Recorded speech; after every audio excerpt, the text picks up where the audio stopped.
We're here. How is everyone? We're finally back. Well, I'm back. Kyle's here. Hi. I'm new. He's new. He's another guest, but I'm back. Kyle, how was your Thanksgiving? It was good. I went down to Arizona to see my mom because she lives down there, so that was fun. That's good. So Yay. hung out.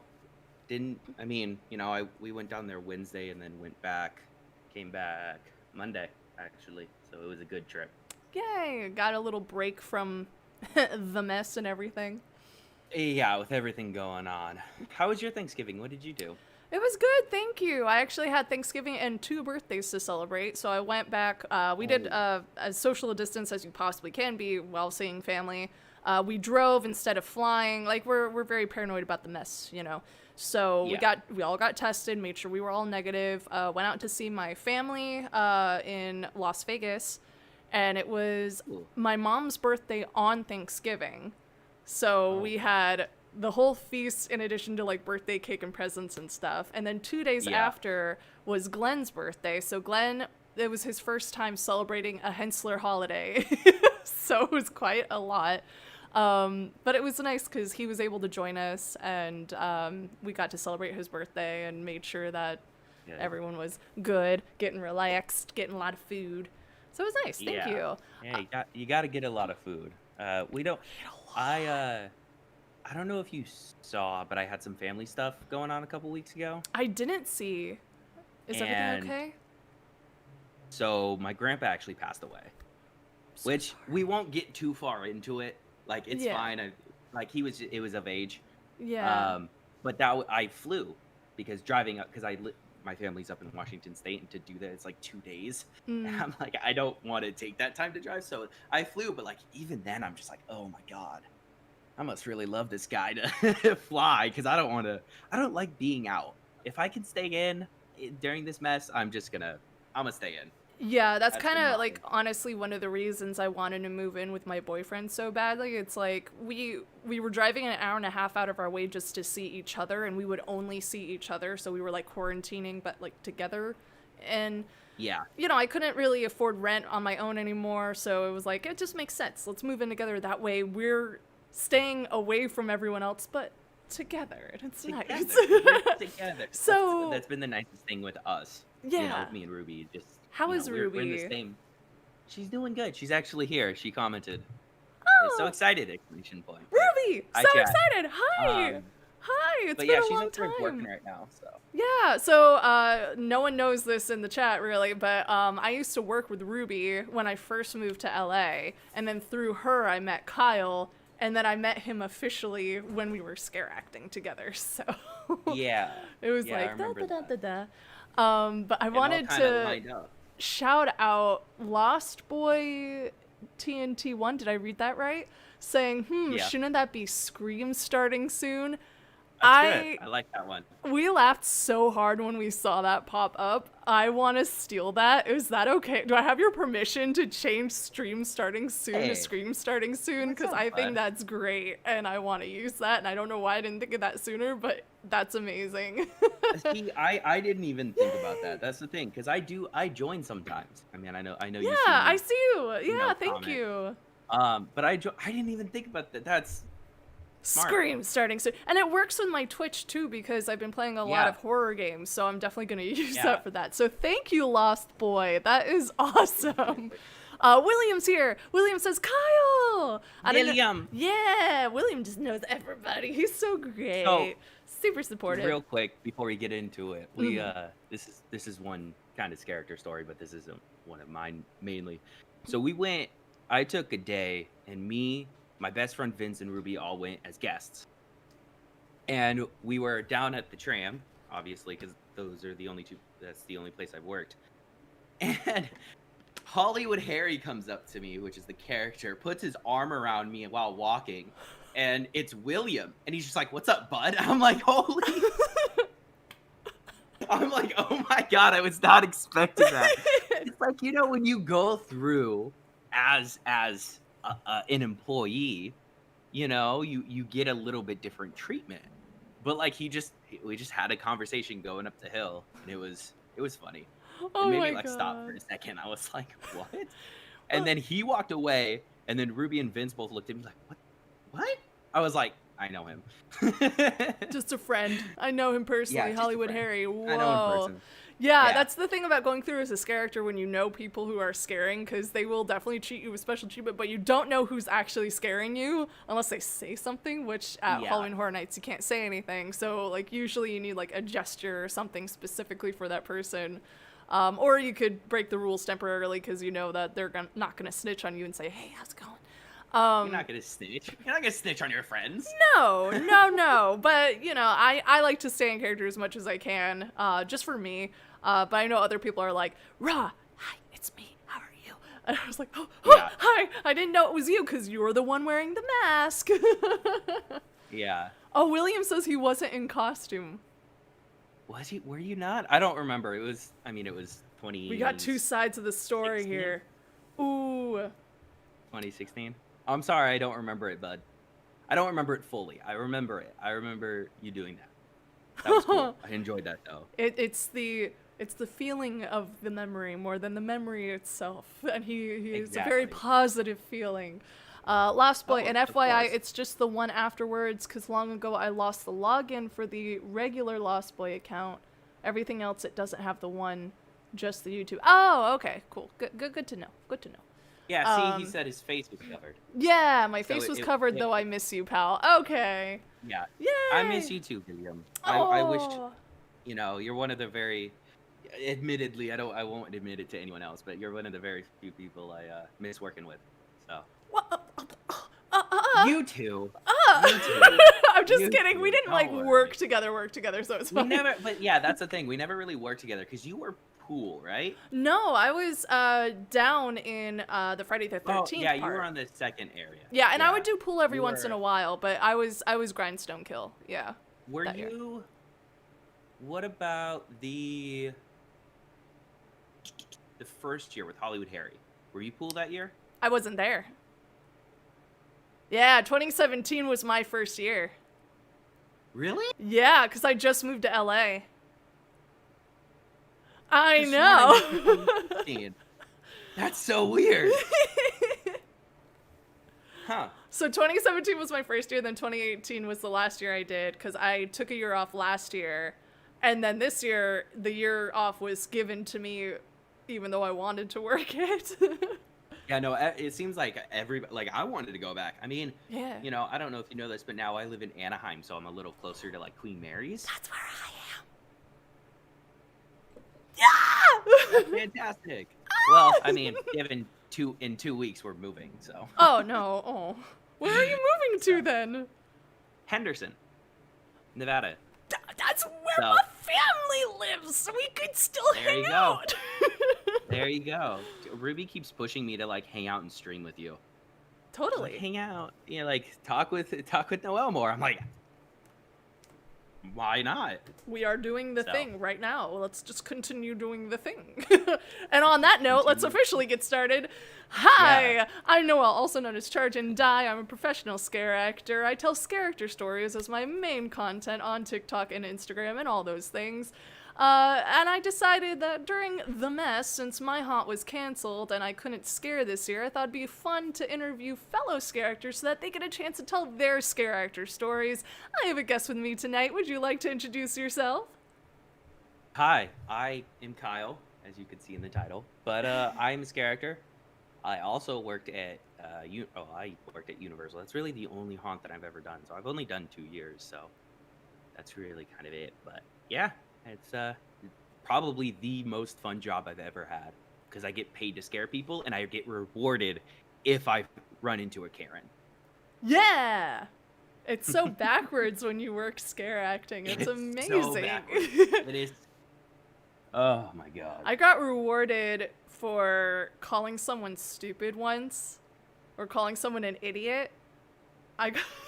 This is a side tangent, I've told it before, but Kyle seems very interested in this story, so let me explain. I am. So I used to work at the San Francisco dungeon, and if you're unfamiliar, it is owned by the same company that owns Madame Tussauds. the Wax Museum. Yeah, I've heard of it. Yeah, so I used to work there as an actor, and it's a live theatrical experience about San Francisco's dark history. You go room to room to room, be monologued at by people like me, and it's like somewhat interactive theater. This particular shift, I was playing the gang member, Bobcat Betty. The female is Bobcat Betty. The male is Sam Roberts. I never played the male, so I forget. But yeah, so I was playing Bobcat Betty. And to be in character, you have to be very gruff, very tough, very demanding of attention. Don't mess with my stuff or I will mess with you. You want to see my hook? I will give it to you. Kind of like gruff character. And I loved playing her. It's because sometimes I would leave the makeup on while I was taking Bart home. And I would just have a black eye and a cut on my lip and like a bloody nose. And people would look at me and I'm like, what? Don't mess with me. I'm going home alone. I'm already effed up, so don't mess with me. I'm already all messed up. What else do I have to lose? Right? Like, I clearly am fine. So, in this particular show, it was a large group, but they were very rambunctious, of course. But this one old lady, I would say she was like, I don't know, late 60s, early 70s at the time, but she was definitely a Karen, you know? She stepped up onto the stage to try and poke at the fake fireplace, and I stomped toward her, and I said, hey, stop it, knock it off my stage. And she gets off, she's like, okay. And she does it 2 more times. So the 3rd time she does this, I get in her face, like an inch in front of her face.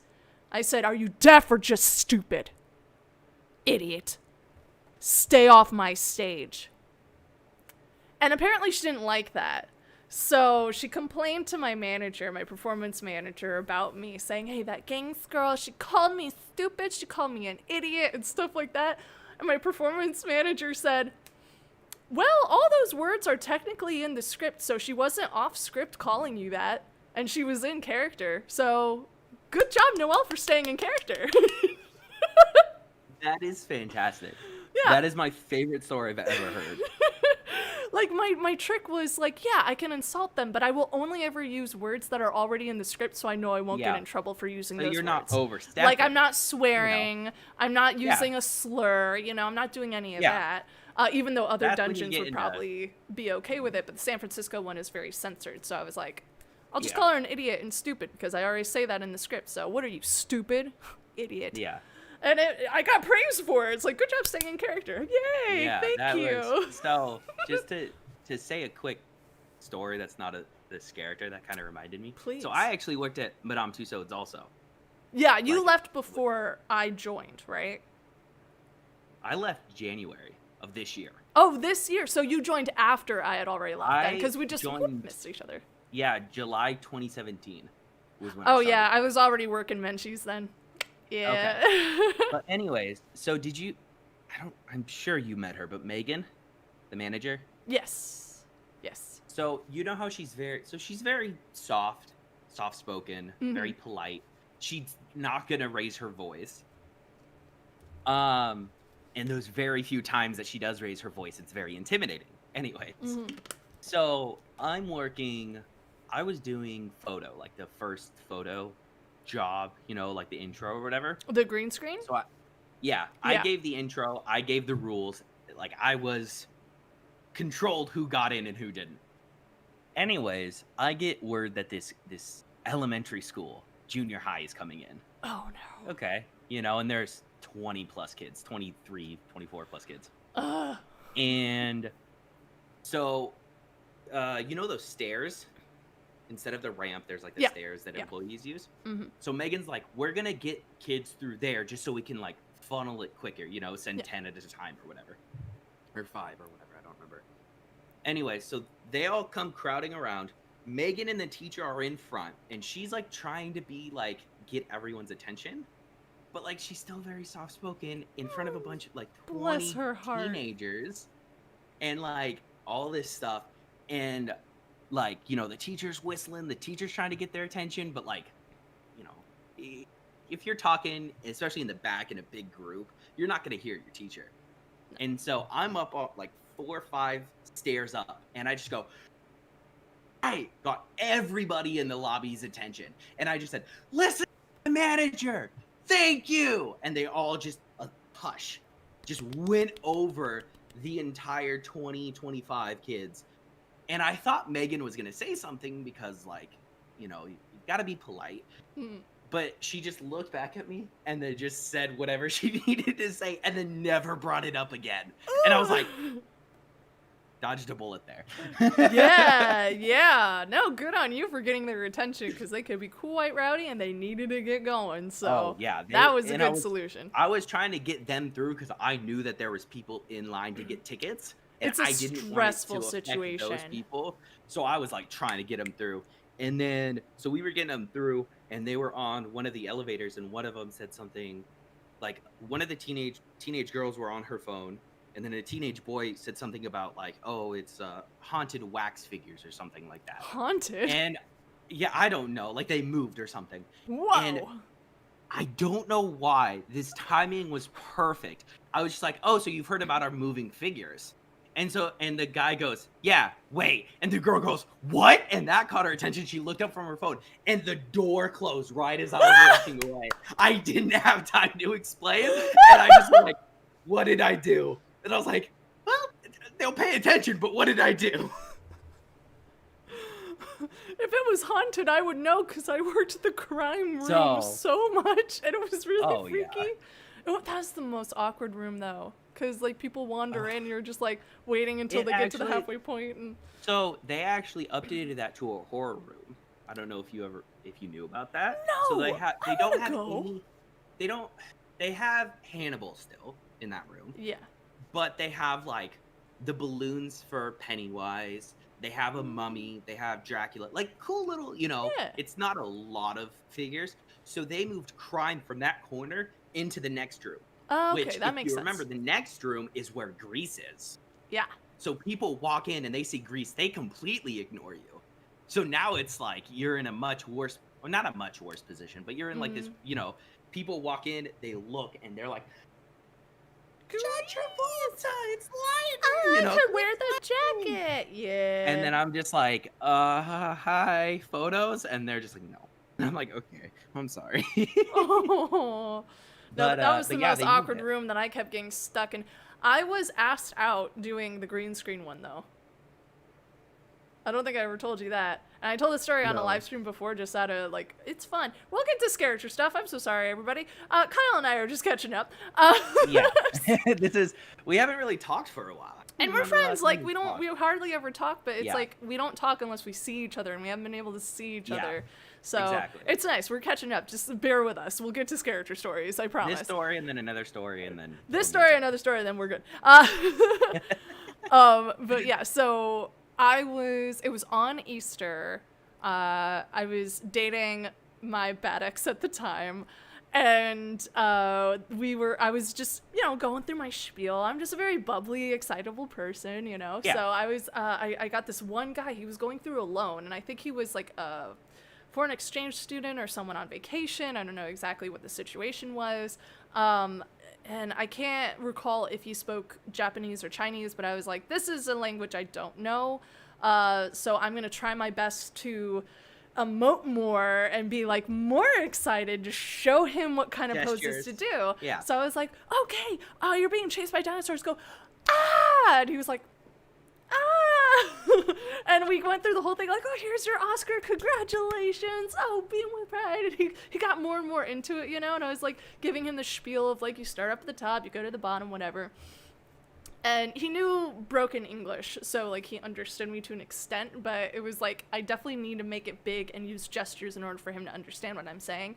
So I send him up, I keep doing my job, you know. 20-ish minutes later, he comes through a door he was not supposed to be coming through. So I go to him, oh, are you lost? Because it happens sometimes. And he goes, oh, yes. I'm like, okay, well, no problem. I'll redirect you. Just go back up here, turn this way instead, go down these stairs. And he was like, okay, thank you. Actually, I have to ask you something. I was like, okay, what is it? He was like, I can't get you out of my head. You are just so fun and excited, and I was wondering if you wanted to grab a meal together. I was like, oh, well, I'm working right now and I have a boyfriend, but so no, but thank you. And he was like, oh, okay, well, thank you anyway. And I was like, no problem, bye. He was just like such a gentle soul, you know? It's like, oh, thank you. God, That was yeah. really flattering. I never expected, especially in the outfit we had to wear at Madame Tussauds, I was not expecting Yeah. anyone to know and like ask me out or like think Yeah. I'm attractive or anything. It You was don't like, expect that. whoa, hold the So- presses. That actually reminds me of another story. So I have 2 stories. Okay. So Let me just say, first- this is grape juice, everybody. All right? Yeah, sure, grape juice. Yeah, it's Adult grape juice. It's grape juice. Don't judge me. So I'm not judging. I had one time where I was working at Marvel. So I did the speech, whatever. I walked out, and this guy, you know, we had one of the people at retail, and she, you know, she was really, you know, timid. She's not gonna speak her mind. She's just very polite, you know. And I walk out, and this guy is like full on flirting with her. Like, she looks uncomfortable. He's there, like, you know, like they're interacting, but like I don't know where my boundary is as a friend, as a coworker to step in. So I kind of just sit in the hallway, like just kind of like making sure that he doesn't try anything, you know, like Right. if he tries to go around the counter or something, I can, you know, Yeah, just keep an eye out. Mm-hmm. yeah. And so he leaves, and so I walk over, and she goes, Kyle, he was flirting with me. Why didn't you do anything? And I was like, I didn't know, as a friend, I didn't know what I could and couldn't do. And then, like 10 minutes later, he comes back, buys one of the MT bears, and gives it to her. Oh, got a was like- sale. And was like trying to like get his like her like Snapchat and number, and like she was like totally like, you know. I'm being nice And- because I have to be because I'm working Yeah. right now. But please And go then away. You're and creeping then me out. we had another coworker who had a kid who actually ended up taking the teddy bear. The mom Oh. took the teddy bear. Oh, So it that's was sweet so for the kid. the teddy bear went to someone good. That's nice because it would be like a negative association to the girl that actually Yeah. received it. It's like some creepy guy gave me Oh, this. I don't want this. She was so, and like, not to be rude, but he wasn't the most like attractive. Like, he was just so like like blunt and just forward, and it was just creeping her out, and he didn't read the signs at all, and like it was not a good situation. Oh, uncomfy. I've had a few of those it interactions. was something that we laughed about the entire time. Oh, and I'm sure after the fact you could definitely laugh about it, but Oh, like yeah. in the moment, it's like, stranger Yeah, we were both danger. just like, you know. What and do I obviously, do? if he would have tried something, I would have, you know.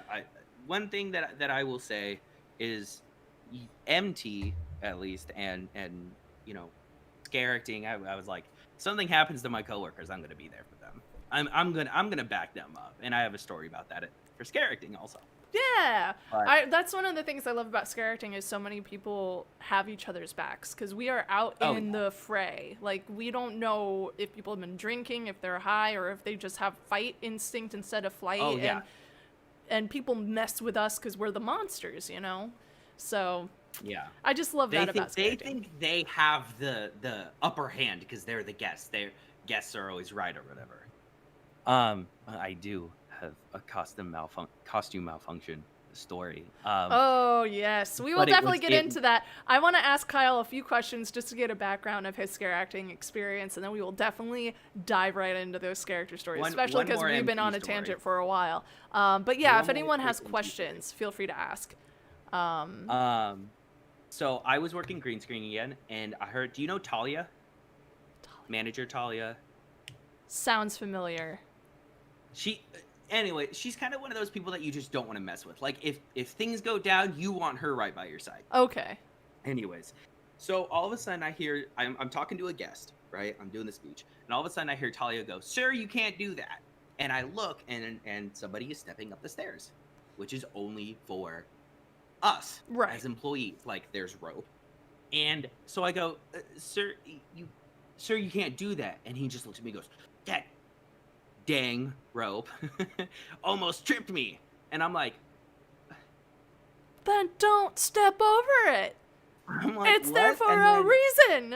And like, he's just interrupting me. So I'm like, okay, whatever. And then he goes to step over like another rope. And this guy's like 70, 75. Like, you know, he's older. He looks like he went through some stuff. So I'm just kind of like, it's not worth it. He almost trips again, going over the second rope. And the guests Get were the just hint. like, yikes. And they understood my frustration because, like, I was, you know. And so I let the first guest through, and I start to try to explain why you can't do that. Mm-hmm. No words come out of his mouth until the bus tour pissed me off. Don't piss me off. And he puts his finger like this close. Rude. Over the rope. And and by this time I have like another coworker standing next to me, and Talia's still standing down there, and they're, because it's him and his wife, and they're pissed at me, and I'm like, sir, I didn't mean to offend you in any way. I'm just trying to help you so everyone can be safe.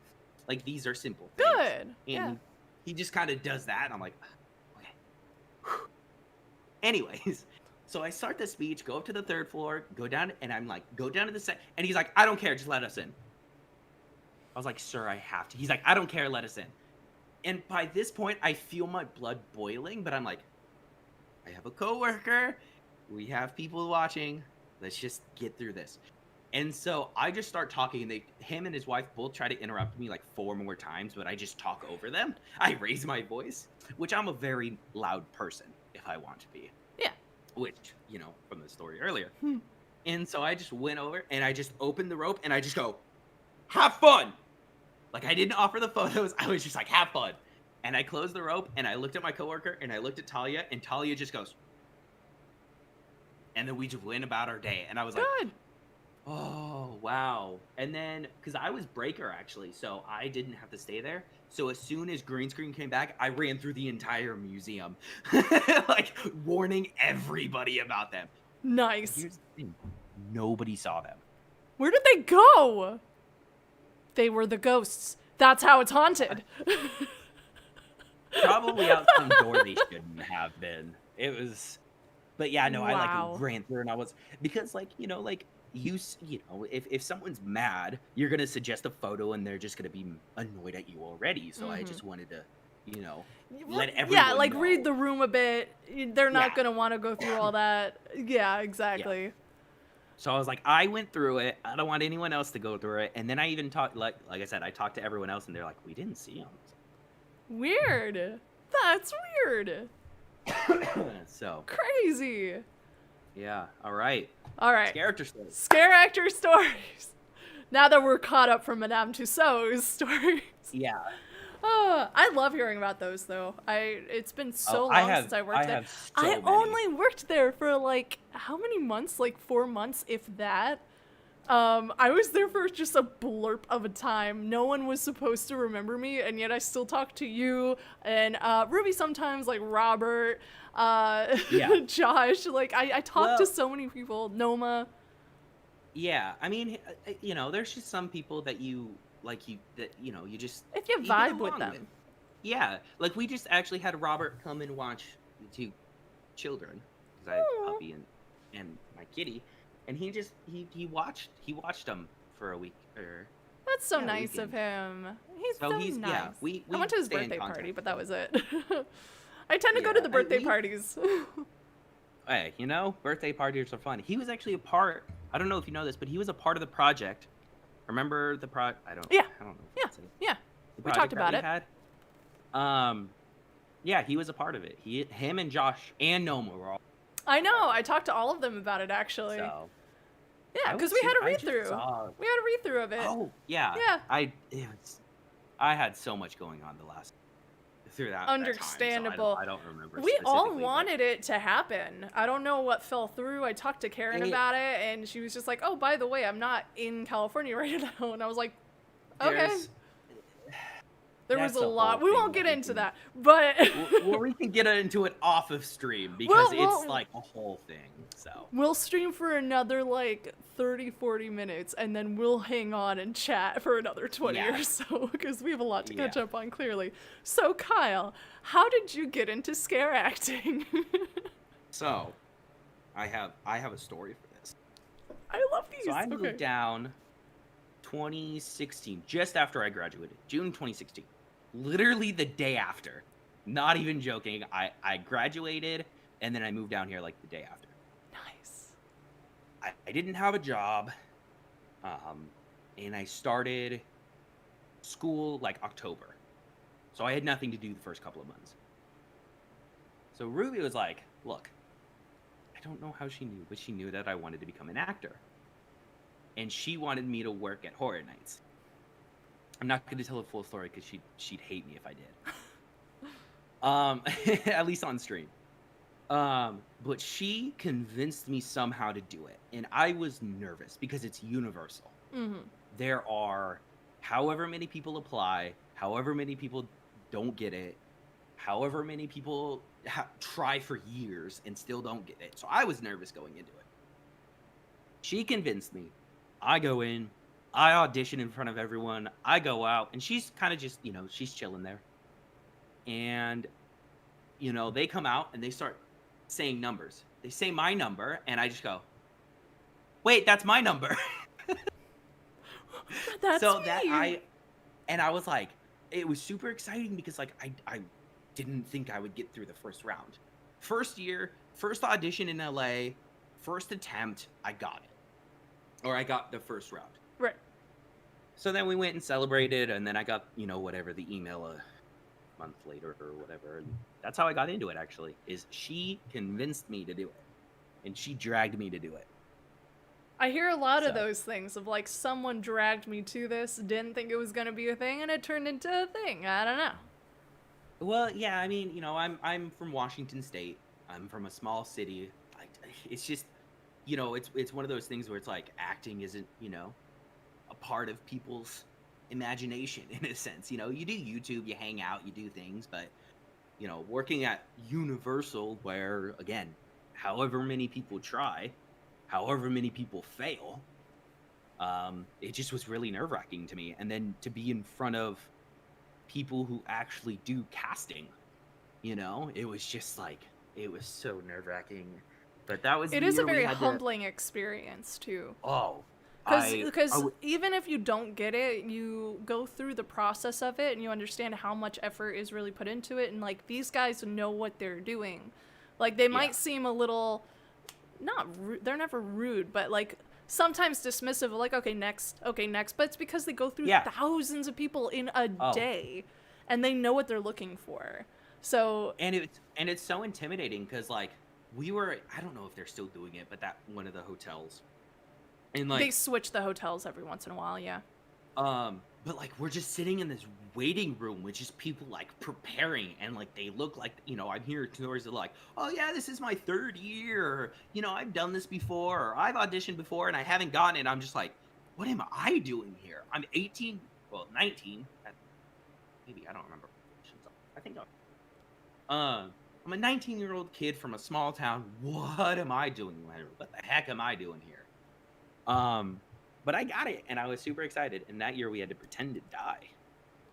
I never got to pretend to die. I've been hearing people say that of like auditions and stuff. And auditions are always different depending on what haunt, depending on a year. Like they'll just throw things at you. So with that said, I do have videos on my YouTube here about auditioning and like starting out in scare acting if you're interested, but just know that these are from my experience and they could throw any kind of curveball. So yes, prepare however way you can, but then let it go when it comes to the audition because they will throw curveballs at you. So it's like, although I've never done the die thing, I in a way know what to do and like how to improv that in case that does come up. So just letting y'all know. I was put on such, because so what they had said was, we want you to pretend to die, but we don't want you to like be a zombie or like some like cliche, you know, there's so like Don't there's be zombies. certain It's too things. overdone. Yeah. So they were just like be unique. And so like I'm in like the middle of the line and it's one of those things where they were like, I don't want to see the same thing twice. So it's like, shh. Oh man. So I had one idea. Someone used it. Oh no, now I have to come up with another idea. Another idea. Someone used it. I was like, oh no. So then I'm like, I don't know what I'm doing. And I go up and like, I don't know. I pretended to start a fight, like a fist fight, and then someone shot me and like I guess they liked it. I don't know. Apparently. I got it. So. So the thing that they're looking for that is creativity. Can you think on your feet and like improv something? That's why they say I don't want to see the same thing twice, because they want to see how creative you can be in the moment, come up with something, and how committed you are to that idea, how big you can go, right? So you must have done something right because you were committed to it. You were creative. They didn't see it before, so that counts. I was like, I don't know what I'm gonna do, and I'm just gonna go for it. And then I think the next year is when they put up the cones. Yeah. And then one by one, we had to go through and make sure we didn't touch them. Never touch the cones. Scare and get out. I got so good at making sure I don't bump into people. Like, I am so happy that I did that just to I mean, the first year, you know, like I've played sports, so I've been pretty good at reactions and stuff. Mm-hmm. That really helped weave in and out of traffic of human people. That is a skill that most people acquire over doing this for several years, or just even after one hot season, you get used to it, especially if you're in a scare zone, because you're gonna have to weave through the crowd without touching people.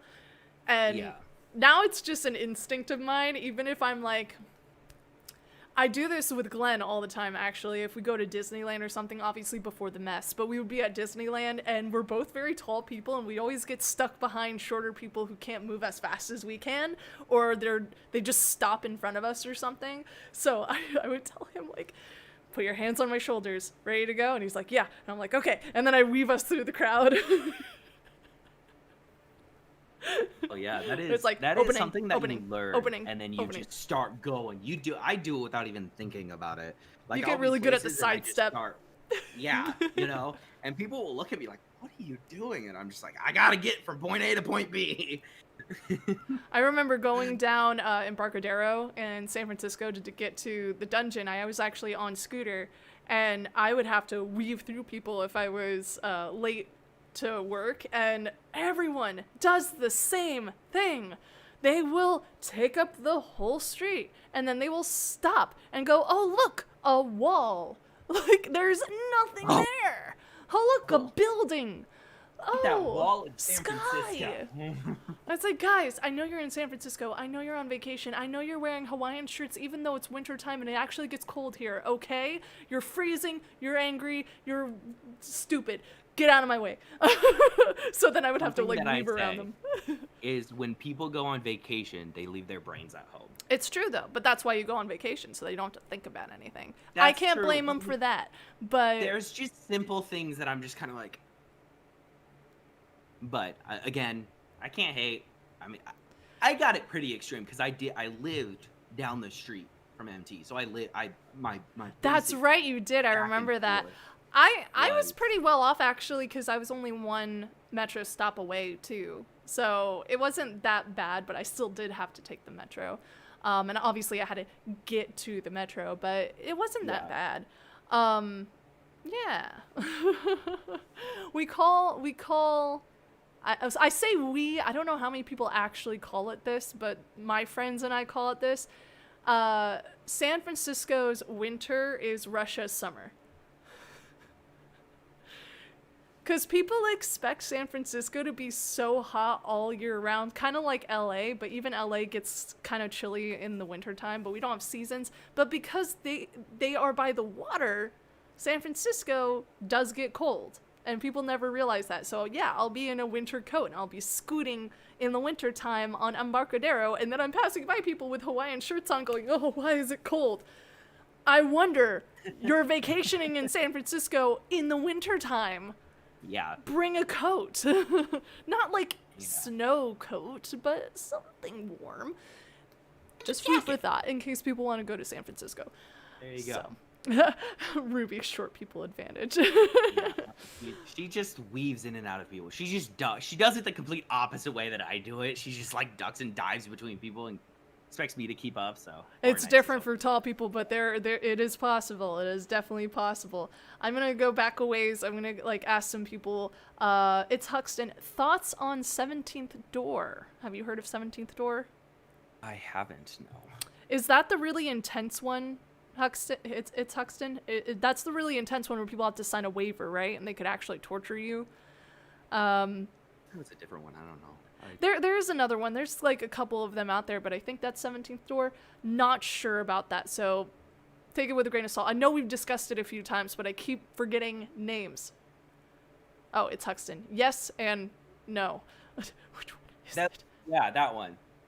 The McCamey Manor. That is McCamey Manor. Oh, okay. Gotcha. Along those lines, so. Yeah, but it's intense, right? Yeah. First rule of scare acting, you don't say boo. I never said boo. There is an exception to that rule, but yes, in general, do not say boo. It is not scary. But I have said boo to several people. Actually, I have said boo. But it was as a joke more than anything. It was like I was playing a crazy clown, and when I play a crazy clown, I love to get into cliques of people. So like there was like a bunch of teenagers, then I would swoop in and be like, what are we talking about, you guys?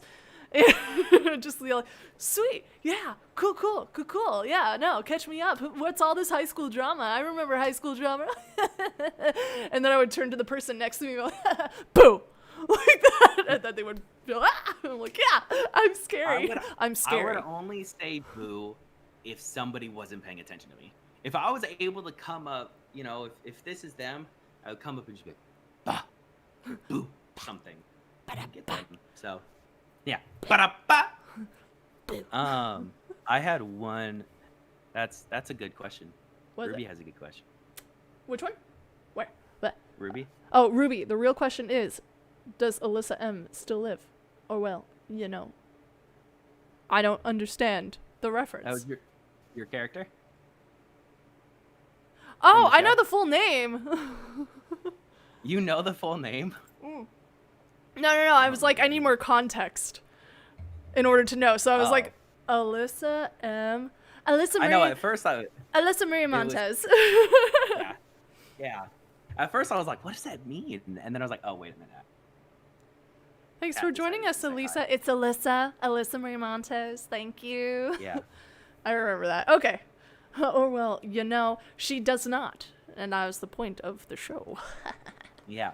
I was so excited too because I had this whole backstory of like her dying during not Christmas time. It was August, but like Christmas in August. And then her boyfriend breaks up with her. And then she dies wearing an ugly Christmas sweater. And she was like really fashion forward. So she's like, no, now I have to wear this ugly Christmas sweater for the whole afterlife. No. Yeah. Yes, his name is Poochie. What's his name? Poochie. Poochie. So there's a whole. I grew up with 4 cats, and 2 of them were named Yoshi and Bowser. From the Mario universe. We lost Yoshi to an unfortunate accident, and then Yoshi in the Mario universe, Yoshi has a pet whose name is Poochie. Yoshi was also an orange tabby cat, so I continued the name from there. Aw, that's sweet. I just named my cats Buckaroo and Tulip for random reasons. Buckaroo was because this is the real story of how I named my cats, by the way, everybody. I'm not just like making shit up. But the real reason I named him Buckaroo was because in 6th and 7th grade, a bunch of people would go around asking all of us, what do you want to do? And like, where do you see yourself in 10 years or whatever? And I had no idea. I was just in 6th grade. I just moved back to the States a few years ago. I don't know what I'm doing in my life. I don't even know my classmates yet. So I would give them a very sarcastic answer just to shut them up. And I would say, I see myself living in a single apartment in New Zealand with a gray cat named Buckaroo. Okay? Well, there you go. So I'm not in New Zealand, but at the time I got Buckaroo, I was living on my own. So I got him and like followed through on what I said, which would have been, I mean, it was over 10 years, but you know, I was close. And then with Tulip, Yeah. I was required to get a second cat. Plus I wanted a second cat because I want them to teach each other how to be cats. And they were both about 8 weeks when I got them. But with Tulip, the reason I named her Tulip was because literally came to me in a dream. I had this weird dream of, I don't know, I was like surrounded by cats. And my mom was like, "Are these your cats?" And I go, "No, they're not. Get out, cats." And I let them all out, except for one. And my mom goes, "Is that one yours?" And I go, "Yes, this is Tulip." And then I named like my real cat Tulip after that dream. No. Yeah. Yeah. Buckaroo So- and Tulip, such weird names, but it works. I don't know if you've heard of this story. Going back to SCAREACTOR. Sing for me, Story. cat. So he loves spending time with me. He bugs me. I'll just chill. He's just Yeah. running. Where are my cats? I So- want my cats. Aw. Aw. Now you see a cat and you're like, I "Oh, want my cat. I want my cat cuddles. So in front of, you know how they had the meeting for Norman at the house? Yeah. And you know how Mother would speak Every once in a while, yeah. from the house? I don't know what she Yeah. said, but yeah. She would speak every once in a while. So anyways, This is I from knew that Psycho. would This is the happen. Psycho house, just so people know. Yeah, the Psycho house. So I brought it up to my supervisor because I had the hill. So I had the bottom of the hill all the way up until the maze start. That was my range of work. Mm-hmm. So I go up to my supervisor one day. I go, "Hey, is there any way I could go through the line at Norman at the meet and greet and scare people?" Ooh. And he goes, "I think you can, but let me ask to make sure, just to confirm." The next day, he walks up to me and goes, "You can do it, but don't be louder than Mother." I was like, "Perfect, that's fine. I don't need to say anything. That's all I need. That's fine." Oh God, Jose, don't say that. Please don't. That's Ruby's cousin. Just join. Jose. So I'm kind of, I'm weaving in and out of the people, and people aren't expecting characters to be there, so they get scared. Yeah. And The so element I of go- surprise. Haha. Yeah. I go, the lines like this, Mm-hmm. and then I'm over here. So I'm facing them, they can see me. And I kind of just have this idea. I go, So I do this, I raise my arms, and everyone starts raising their voice slightly. And I realize, and I do this, and they start going quiet. So I go, "Oh, I have the power." Like, I was so excited. Like, I had never given this much power over a crowd that's going to join me in whatever battle I choose to have. So I start doing this, and and since I'm not moving, I don't care if people are taking pictures of me. Mhm. But apparently people were taking pictures of me. So one of the people in front, the show control people, just kind of leaned over. "Don't take pictures of, flash of the characters," kind of just to stop. And she kind of ruined my mood. Like, she kind of ruined the flow. Oh. And like, her and I, like, I would trust her to stop anybody at this point. It was like halfway through the year. Which is good. So, yeah, which is good.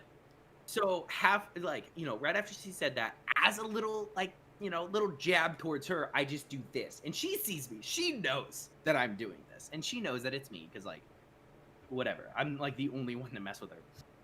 And everybody, the entire crowd just goes, "Boo!" Oh no. Loud, clear. It starts to rise in sound. And she does this, looks at me, looks at the crowd, and I just go, and I just leave. I'm like, "Oh no, why?" I'm like, "No, don't, no." Like, I'm wanting to, like, do this, but, like, I can't. So I took myself out of the situation. That was a great way to take yourself out. It's like they start booing. I didn't do it. Yeah, Get out of no, there. That was great improv. Wow. So, but yeah, no, I was super excited, but I was really sad that it ended. And then I had another time, which I know I posted this story. So again, I had the hill, Mhm. and I love that hill because I played sports up until the year before. I still was active, so I could run. And a lot of people thought they could outrun me. They were like, I can outrun this clown. What can this clown do? So I would chase people from like the bottom all the way like in, my entire length. Anyways, that's the story. So at the bottom, you're coming out of the first part. So you're kind of distracted, you're not really expecting anyone. So I come up to this guy, he's distracted, look back, his girlfriend, his group is back there, looking over. And I just kind of stand there. And I wait, and I wait, and I wait. And as soon as he starts turning, I just go, "Rah!" Or like, I don't remember what I did. And he let out the loudest, like, feminine scream that I've ever heard anybody. And when I mean anybody, give out. And I didn't expect it. So I went, what do we do at this point? And he just goes, why would you do that? And his girlfriend was laughing her butt off. Like, she thought it was the funniest thing ever that her macho man boyfriend just got scared by a clown. And I didn't know what to do. And I was allowed to laugh. So I was just like, and ran. I just sprinted up the hill. That's my favorite thing about playing clowns is being able to laugh at people. It's so great. Yeah. I loved it. It was great. I still want to play a crazy clown again someday. At least for Universal. That was my favorite. I would be amazing. I was disappointed that they brought him back and I wasn't able to work there. Yeah. So I'm upset that I missed the 1 year they had the clowns and I didn't work it too. Well, I would have done so well. I am Harley Quinn. I would have done a great one. That's good. Your Harley is good. Thank you. But she's my inspiration in a good way. I'm not gonna like go out and murder people or something like. No, you're not gonna go. I'm gonna go murder everyone. No, not everyone. Just not everyone. No. Just the rat lickers not wearing masks. Yeah. Hey, if COVID isn't gonna, this is getting too real. No, I'm not gonna murder people. I just want to make that exceptionally clear. Let's see. So, oh my god, I need to do that video for my roommate. He has video of me slipping into the crowd right after the rope drop in Disney. I disappeared in a flash because he pointed out Alice and she is my girl. Nice. I read your comment, Ruby, Lost Boy. I'm not a fan of torture houses. Those aren't haunted houses. They're just, yeah, they're masochist houses. There's nothing scary about abuse other than people tolerate it. Yeah, I kind of agree with that. I wouldn't work any, like, torture house. I'm too... Yeah, you all know my stories. I like to adopt children. I'm not going to torture someone. I'm too sweet for that. I like to scare. Yeah. It's innocent enough, but I'm not going to go up and torture someone. I'll go and scare someone, but I'm not going to abduct someone. Yeah, because, like, scares are in good fun. Torture... That's a different challenge. So I don't think I would ever do those kind of houses. So, And especially, so, I mean, you get people who go into Universal and they know they're there to get scared, but they still have a fight or flight reaction. And they fight, and they know they have a fight reaction. And so I could not imagine trying to get someone and torture someone if they have a fight reaction. Yeah. That is not for me. Yeah. Poochie my heart, says Sasu. Yeah. Hi, Sasu. I saw that. Yeah. Sasu joined me and Glenn in Phasmophobia last night. That was fun. So anyone who's watching this and you want to follow my Twitch channel, I've been playing a lot of Phasmophobia with Glenn on nights that I don't have planned guests to play with, like planned friends to play with. I'm going to start playing with my viewers, so be sure to attend my live streams just in case we need an extra person and you want to also play and you have Phasmophobia and you know how to play it, just throwing that out there. It was a lot of fun. Let's see, Sasu, there are various levels of scare. Fear has many levels. I can say 17th Door was brought up in another stream and the sensitivity of topics were discussed. Yeah, they handle it really well. Yeah. We've talked about 17th Door in my streams before. Trying to read, so I woke up smiling. Aww, tattoo talk. I also want a tattoo one day. Ruby, you mean my son? Noelle, what's been your favorite haunt that you've worked and why? So, Kyle, you've only worked Halloween Horror Nights, you said, yeah? Yeah. So I would assume that's your favorite haunt that you've worked. No, it's my least favorite. Well, it's my favorite. It's your least favorite and my meal. Exactly. It's your everything. Oh. I would say my favorite is Halloween Horror Nights, but it's got pros and cons. Like every haunt has pros and cons. The con for that would be you can't talk, and I really miss being able to shout things at guests and like interact with them and stuff. But I do really like the costumes, and I love how well they take care of us. I like that we're part of a union and everything, so everything is very professional and organized. Because I've worked so many haunts that are like, come on, really, you guys? Get your scheduling together at least. Let's genuinely, just real quick, that's one thing that scares me about trying to do another haunt. Is the potential of running into some like people who are not prepared for scheduling, or like if situations arise. That is one thing that scares me, because like I don't, I worked at, I don't know if you know this or if you remember, but the Museum of Ice Cream. Yes, I know the Museum of Ice Cream. I worked there, but I was like scheduled for something, and I was going to school, so like I had to have specific times that I could and couldn't work, and so they put out the schedule, and then like the next day, I don't know what was glitched or something, but I had like lost the schedule on my side. Oh. And like no hate towards them, they figured like whatever, but like it didn't work for me, just and then I emailed them twice, and then I went in person, and they told me the email, and I'm like, I already emailed. They're just like a pop-up. They don't they do the best they can.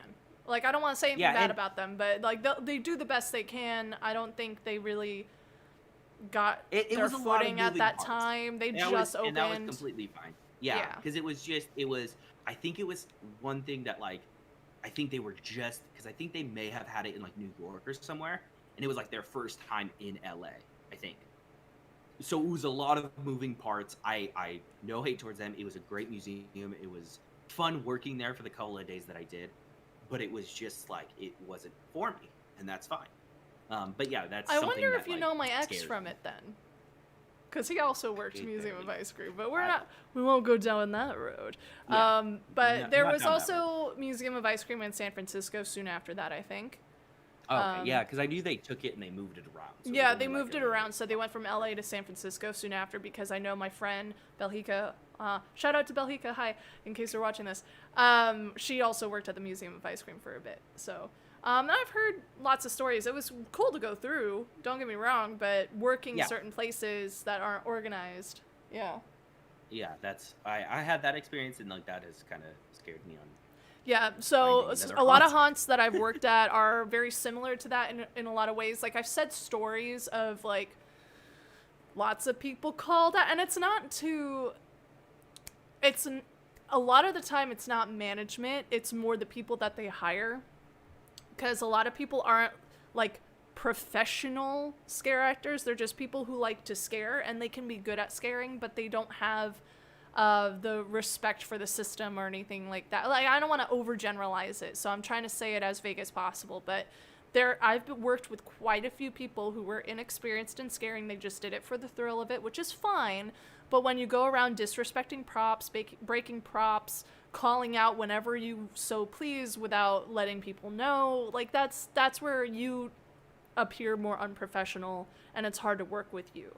So it's more reflective of the people they hire than anything else. So I told a story of how one day I come in, it was one of those haunts where I could be literally anything. They just put me in a room because I was one of the more versatile actors that they had. So they were like, you're just going to fill in slots, whatever we got. Like, half the people called out that night. No one knows why. I showed up on time, but they were like, we need you to play this specific part in this room that's like this big male character, and the costume didn't fit me. and then my pants ended up dropping at some point because the pants didn't fit me, and then the guest and I both stared at my pants on the ground, and I was like, haha, this is my opportunity to catch them off guard. Blah! And I jump out of my pants. So I was wearing leggings underneath because I had a feeling that would happen, but Oh yeah. yeah, it was one of those things where I had to wear a mask and be a guy for a while, but that was because so many people called out and they didn't let management know ahead of time that they were planning on it, and they weren't sick or anything because they showed up the next day, so it's like, where were you guys? What was going on? What was going on with the day? Like, why were half of you gone on a really busy night? That sucks, because it really sucked for everybody. I was playing a character that I had no business playing, but I had to, and I had to just step up and do it because everyone else called out. Yeah. So I do really like those haunts because you get a lot of creative freedom. To go back to answering the question, my favorite is Halloween Horror Nights, but like I said, pros and cons.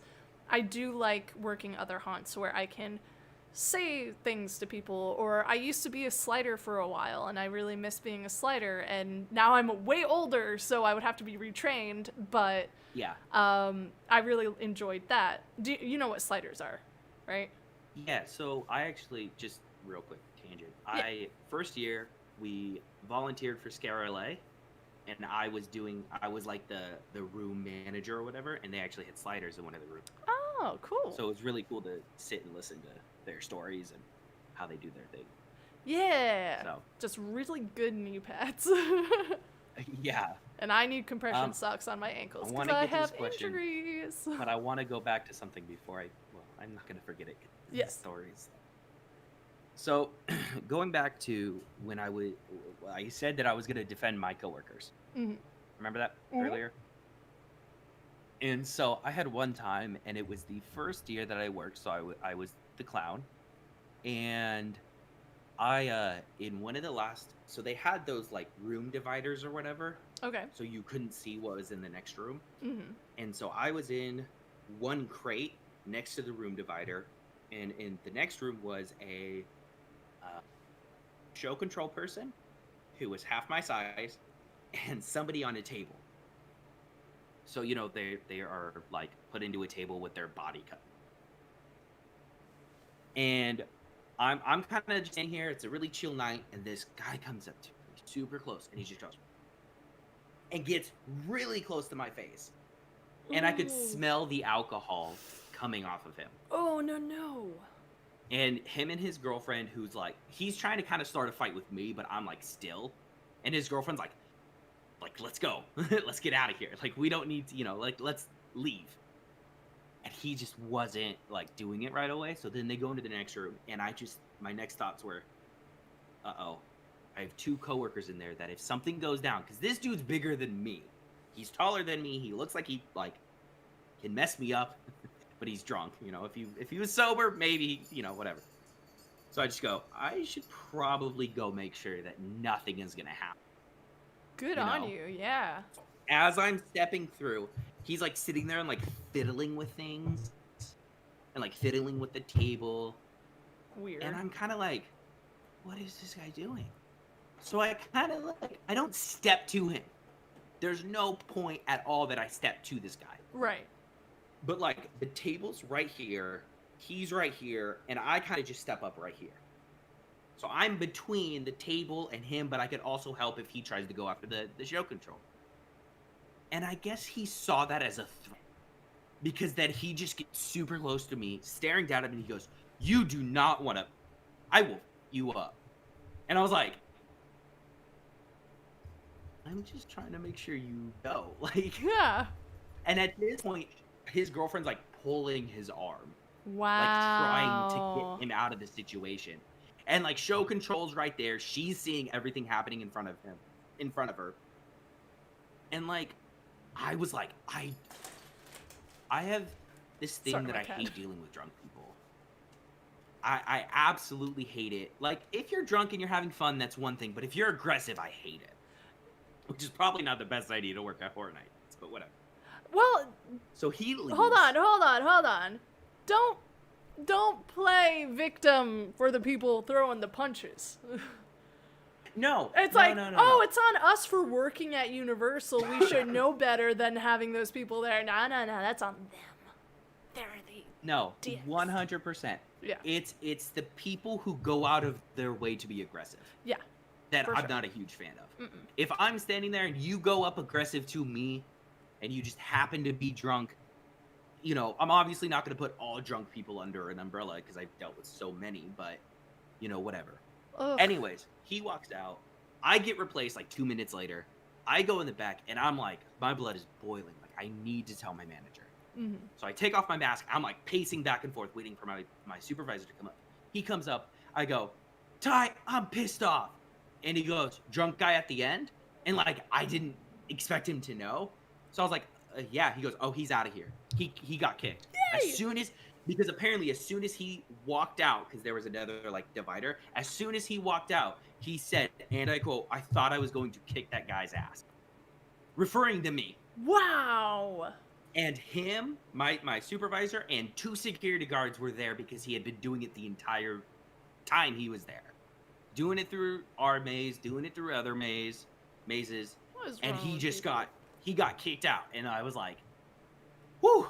I'm glad he Okay. got kicked out, though. Oh, yeah. Jeez. Yeah, no. I was like, because, you know, like, again, you have to be there for everyone, in a sense, because they go into like a maze. They do something, there's no guarantee that they're going to get kicked or caught in that maze. So I was really happy that they happened to be right outside the door and got him out. That's what I like about So- Universal is that they have the actors' backs and they actually Yeah. follow through most of the time. They follow through on actually kicking people out that need to be kicked out. For aggressive behavior, for messing with us, whatever, for touching us when they shouldn't. I love that Yeah. about Universal. They take care of us.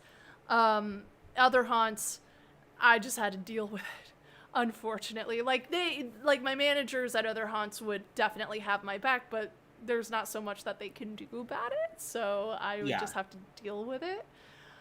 Let's see. What else are people saying? Sasu. If you could have a maze or scare zone made after an album, soundtrack, movie, book, TV, or video game, what would it be? Who or what would you play? I'm trying to think. Yeah. That's a good question. I had an idea before, but I forgot what it was. Oh yeah, we were talking about a 2020 scare zone, or a 2020 maze, before. That's amazing. That's a good. And That would be good. And the role I would play would be the one COVID positive anti-masker in this room. So they would go through all these different things like, oh my god, murder hornets, oh my god, a meteor is coming, oh my god, the election and all this stuff, and like so many stressful things. And then you get into this one long dark hallway and it opens up and it's completely dark. It's like pitch black. And then there's one spotlight really far, far away. And then it's me. I just go, sorry. And that's it. And then they keep going.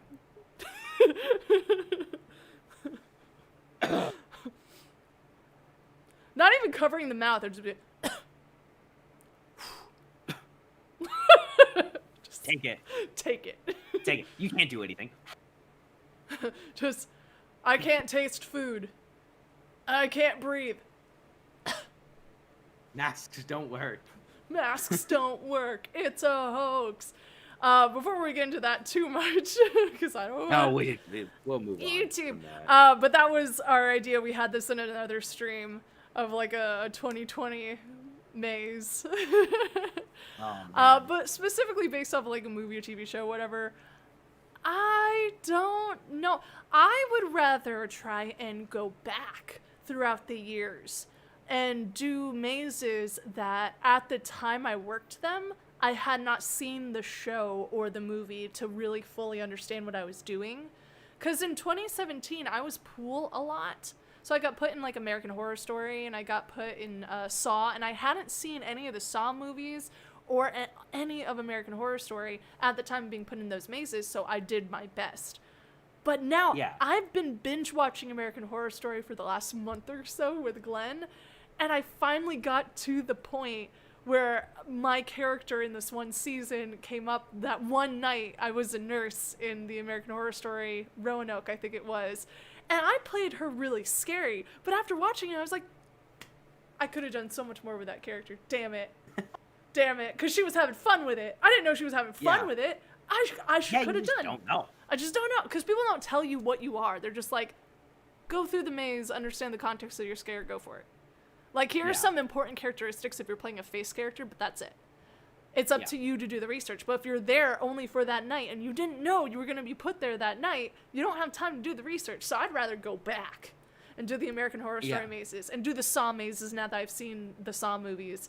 And I've seen Child's Play, so I understand Chucky and all that. So I hadn't done that when I was acting them. Now I know. Now it's like... Now I know how to do it better. I could have done so much more, and I'm kind of mad at myself for not having done... But also, gotta be nice to past me. I didn't know I was playing those roles at the time, so... That's true. Fool, you just never know. Yeah. I mean, And it's not my job to be up to date on every single little thing that comes out anyway, so I gotta be nicer to myself. That was my goal for this year, is just to be nicer to myself. Not be so hard on myself. Yeah. You gotta be so nice. There's just so much negativity in the world. And I'm always so hard on myself, because I always tell myself, if someone else said this, if my friend said this to me, what would be my reply? Because I'd be like, oh, I'm so dumb. If another friend said that about themselves, I'd be like, you're not dumb. What are you talking about? Come on, you're awesome. And then tell it to myself. That's my positivity tangent.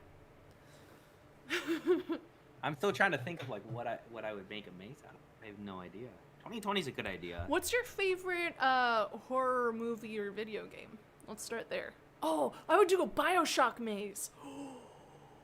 There you go. That one. That one. I like want that to one. see a thing now. Oh, I want to be a splicer. No, I want to be a big sister. No, I want to be a little sister. I don't know. There's so many. I want to be a big daddy and have everyone be like, that dude is awesome. Me go, I'm a girl. That's my favorite thing to do. I'm not a guy. I'm a girl. And then that ends up scaring them more than the actual scare, and I love it. Yeah. I love playing those kind of roles. So yeah, that's a really good question, Sasu. Thank you for asking that. Well, here's the thing. My two favorite, or three favorite scary movies are Psycho, Child's Play, and not Friday the 13th, Nightmare on Elm Street. And they've in some way, shape, or form have been a maze. Well, I don't think Psycho has. So playing Freddy was a big deal to you then, huh? It was. I mean, I don't know how much I could say about this, but I almost pooped my pants when I found out I was becoming Freddy. When I knew I was putting that mask on, I got so excited. I was like, I don't care what, and like, I have the glove, which, by the way, those gloves hurt. That's what I've heard. Yeah. Is it a weight issue or? No, it's all metal.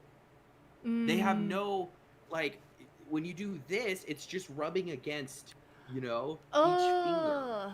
So you'd have to get wrapped and hope for the best. Yeah, well, yeah, if you wanted to, but I never took the time to go do that. And then there was another time where, going back to the fog issue, because that was the same year, I couldn't see, like, this far in front of me, which, with big crowd of guests, you can't metal on hand. Right hand, I don't. I actually ended up doing this just to make sure that if anybody got hurt, it was me, because, like, they could sue, and, like, that's a whole thing. Right. And so I was doing this, and someone bumped into me, which caused this metal blade to just go and pierce my skin, and I felt it. And obviously, in the middle of a like situation, people are still reacting to me and stuff, so I can't just go, son of a, like, I can't react. So I'm just like, and I pop it out, and I just go, that hurt. And I slowly made my way to the back, and I checked, and there was like a little indent. Oh. That year, I got the most hurt that I've ever. Well, out of 2 years, that was the most hurt. Other than the poke? So I had the poke, and I had. Actually, oh, that's cool. This Lost Boy said, he worked with Kane Hodder at one of his haunts. Dang, that's really That's cool. really cool. Yeah. I liked it. I saw his name and I was like, why did I what? So I went into the year, and this is like the worst situation to ever. I don't know if you've ever experienced ingrown toenails. I have to a degree. I never had to like get them taken care of, but So my dad had it, so that kind of got passed down to me. right. I ended up getting 2 and 2. So I had them on both big toes. Well, this one on my left big toe on the outside, I got taken care of when I was younger. That was like taken care of right away. So I was like, okay, cool. I just won't mess around. And that year going in, I knew I had. So I had it on full on this toe, and then on the other side of this toe. Mm. So I'm like, okay, I'm gonna be very careful, because I got sneakers as Freddy because I was Jock Freddy. Mm. So I had to be very careful. This night I was not very careful, and I went up to scare someone, and she seemed like a very nice lady. I don't want to be rude, so she was a little bit bigger, I guess, to put it in a sense of not being She was rude. a sizable, lovely lady. Yeah, She was a and big seemed like beauty. yeah, yeah. And so I went up to go scare her, and she went. Gotta get up slightly. She went like, oh no, hold on, I can't hear you. But can you still hear me? You Yeah, good? yeah. So she went like this, and she at the time was wearing heels, and it hit Why? me right on the toe, on the right toe, full weight, foot, and then she took off, and I'm just like, again, I can't break character, I can't say anything, I can't do anything, like, I have to wait out the pain. So obviously when it first happened, I was like, okay, I'm okay, I could just hobble over to the side, wait, and then go to scare. So I go to scare, and I go to use that foot, and I'm like, okay, no, this is not happening. So I walk up to show control, I tell them, I go to the back, and I'm like, okay, I gotta see what happened. Like, I have to see the damage that happened to my foot. Take off my sock. Boom, boom. I don't know if I could say it. YouTube is kind of iffy, but there was a special thing that should be inside of me that was on the outside. A red liquid? Yeah. Oh no. And I put on my flip-flop. I'm still, like, I don't have my mask on. So I have a flip-flop on, a sneaker on, jeans, and then, like, my jacket. So I'm, like, trying to find my manager, my supervisor, to tell him. And he goes, what's up? I go, I got injured on my foot. And I told him, and he shined his flashlight to, like, make sure. And he goes, oh, God, you are. Okay, let's get you to the... What? Like, you thought whatever, he was you know? lying? I know. And, like, he reacted like, oh, God, you are. I was like, why would I... Huh. Okay, anyways. He's no And wimp. so He was telling the truth. I had to go get it cleared, but then I got it taken care of. Good, Like, I'm glad. I think I remember you most telling me painful about thing. that too. It was like, I was really worried about you. Yeah, it was really funny because one of the first people that actually saw me was Robert afterwards, and him and I had barely talked. He knew Ruby because they both worked at NT. I had not worked, or no, yeah, that was the second year, so we were good. We knew each other. And he goes, "Are you okay?" And I go, "I'm bleeding." And he goes, "What?" I shot my flashlight. He goes, "Oh my God!" You know, like Robert. He's so sweet. He's, "Are you okay? Like, you know, is there anything I can do?" I was like, "I'm just trying to find a supervisor." Yeah. So, but yeah, no, that was the worst injury that I had. And then I had another time that it was a big crowd of people, and I kind of was looking up. You know how you look up to try to kind of, because you can't look down, you can't look. And this guy I'm 5'10", 5'11". This guy who's 5'4", 5'5" comes up to me, points up at me. Do not scare my kid. Look down at him, I was just thinking, like, you're the kid. What are you talking about, kid? Like, what? And I look over, and I see a child. And, of course, when you're told not to scare someone, interested. It's kind of like told Scare actors are a sassy bunch of and misfits. You're just kind of like, how dare you tell me what to do? You don't tell me who to scare. It's my job to know who to scare, and now I'm going to scare this person. Exactly. Like, I would have totally let the kid go by. Yeah. So I go to step to scare the kid, and he shoulder checks. Like, he bumps into me with his shoulder. Rude. And I look at him, and I go to do it again, and he bumps me again. And at this point, just to make sure that he can't make up anything, I get attention of another scare actor. I got, I knew this person. I don't remember who it was, but I knew this person. And I was like, and I did this again, just to, oh, he hit me with the metal claws.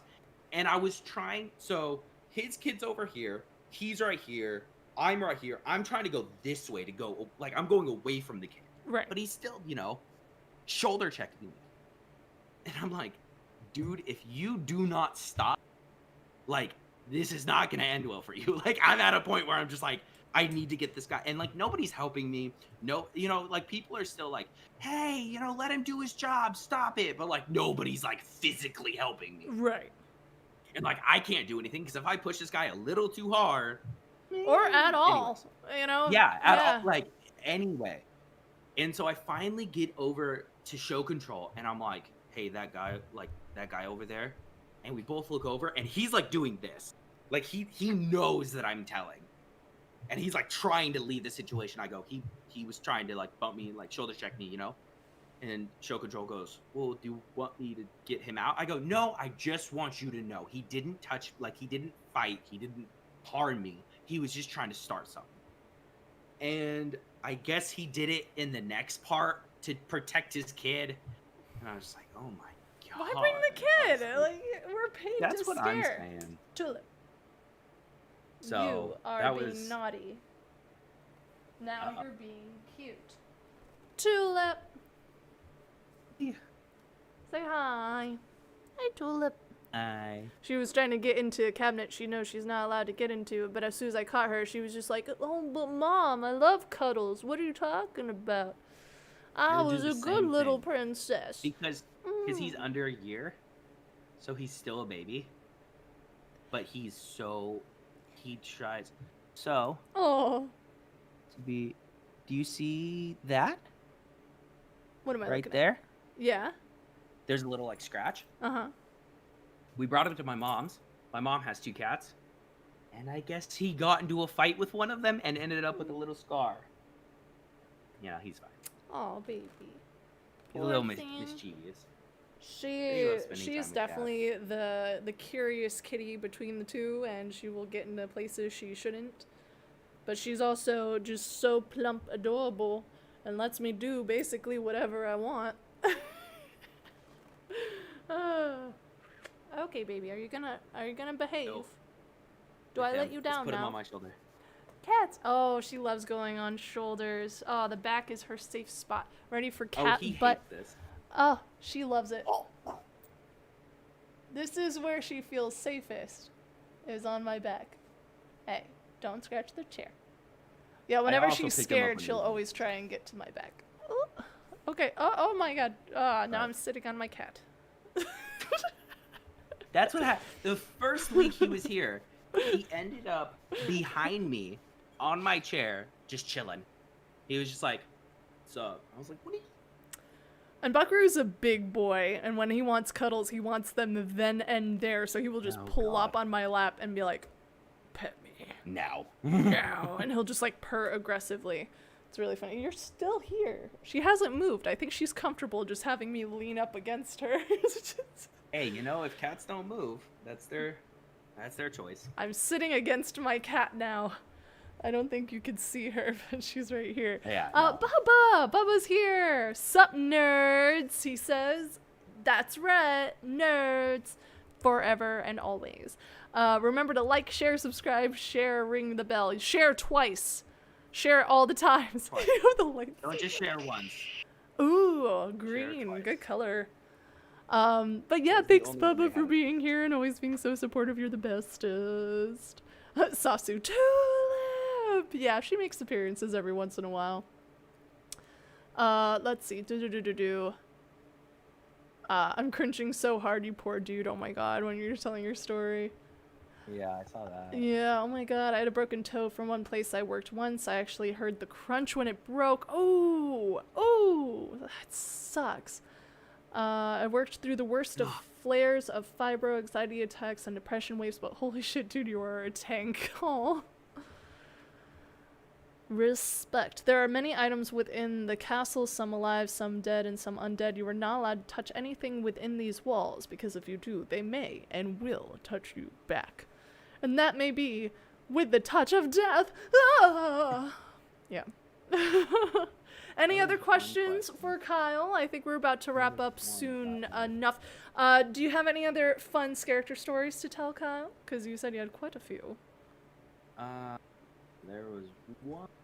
Oh, the costume malfunctions one. Oh yeah, so, costume malfunctions. Let's circle back to that one. Oh, you little. Okay. Anyways, so the first year when I was Harry, that was obviously the first year that I had a mask, and I didn't know how sensitive they were.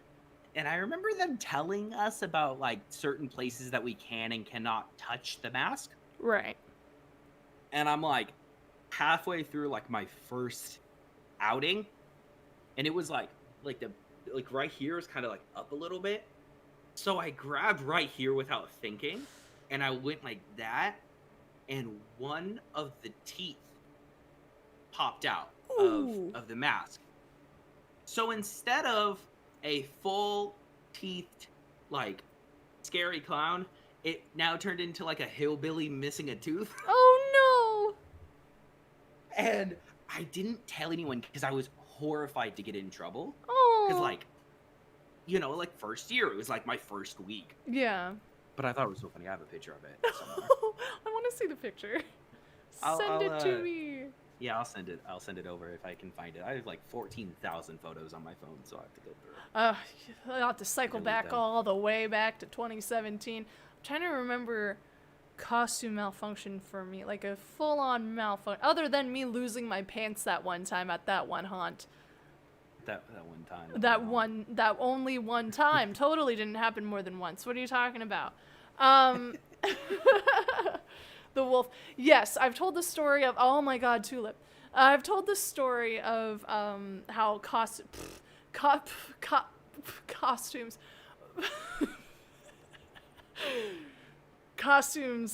didn't put snaps in my costume, so I had to like physically take my entire costume off in order to pee, and it took my full 30-minute break in order to have someone. I needed another person to undo all the hook and eyes, and the fabric that I had for the leotard was like kind of like swimsuit-ish fabric, which sticks to sweat, and of course I'm moving a lot, so I'm sweating. So it was like, it took a long time to go pee.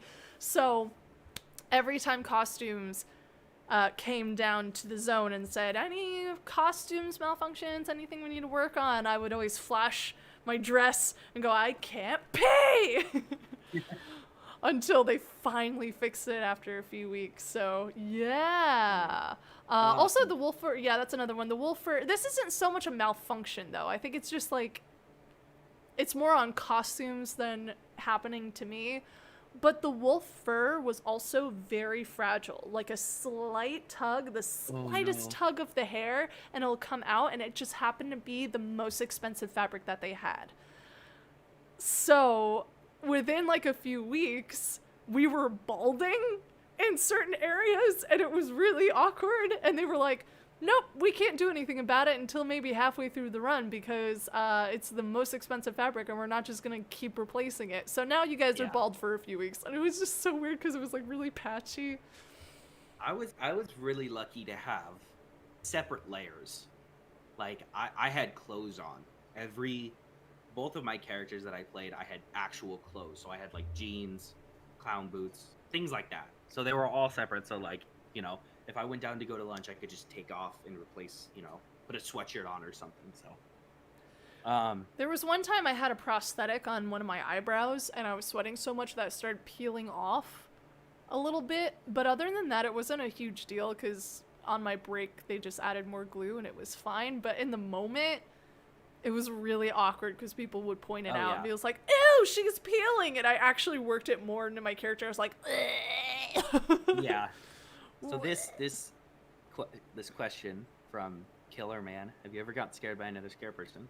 So I have 2 stories actually about that. Do it, go. One was when I was at work. I went down.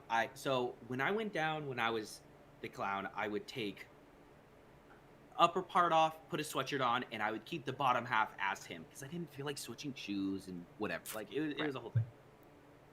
And so occasionally when there was big gaps in people, I loved walking because I loved just seeing it. Everyone just go, you know, like it motivated me. It helped me get through it. And it was after lunch. So, you know, gave me a little bit of time to walk through. So I was going down through one of them and I was looking to my left and I had completely forgotten that there was a jump scare to the right. Completely forgotten. Like I was so oblivious to what, like someone could have walked up and like picked me up in those like 30 seconds. And so I'm like focused. I'm like, oh, cool. And all of a sudden I just hear, what? And I just go, ah.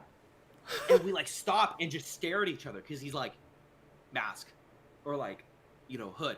And then he looked down and saw the clown pants and the clown shoes.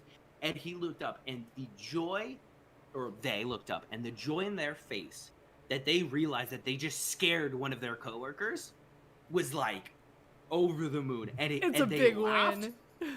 And they just went right back in. And we couldn't interact at that point. And I was just like, did you ever get them back? You have to get them back. I don't know. Here's the thing. They never brought it up to me. What? Because they never brought it up to me because it was in separate zones. So I don't think they really knew it was me. So they never brought it up to me at all through the entire time. And then the other story, when we were going through as guests, I get scared there. Like Me too. So I'm, like I said, I'm 5'10", 5'11". My friend Vince is 6'1", 6'1", and Ruby much shorter than both of us. But we're like behind her scared the entire time. Mm-hmm. And we're going through the Freddy versus Jason maze because that was the year that was Freddy versus Jason. Mm-hmm. And they were like swinging down at us. And one Jason got like super close. I was wearing the name tag. I think he saw, so I think he knew he could get a little away with a little bit more. Sorry, Tulip's on the counter. Tulip!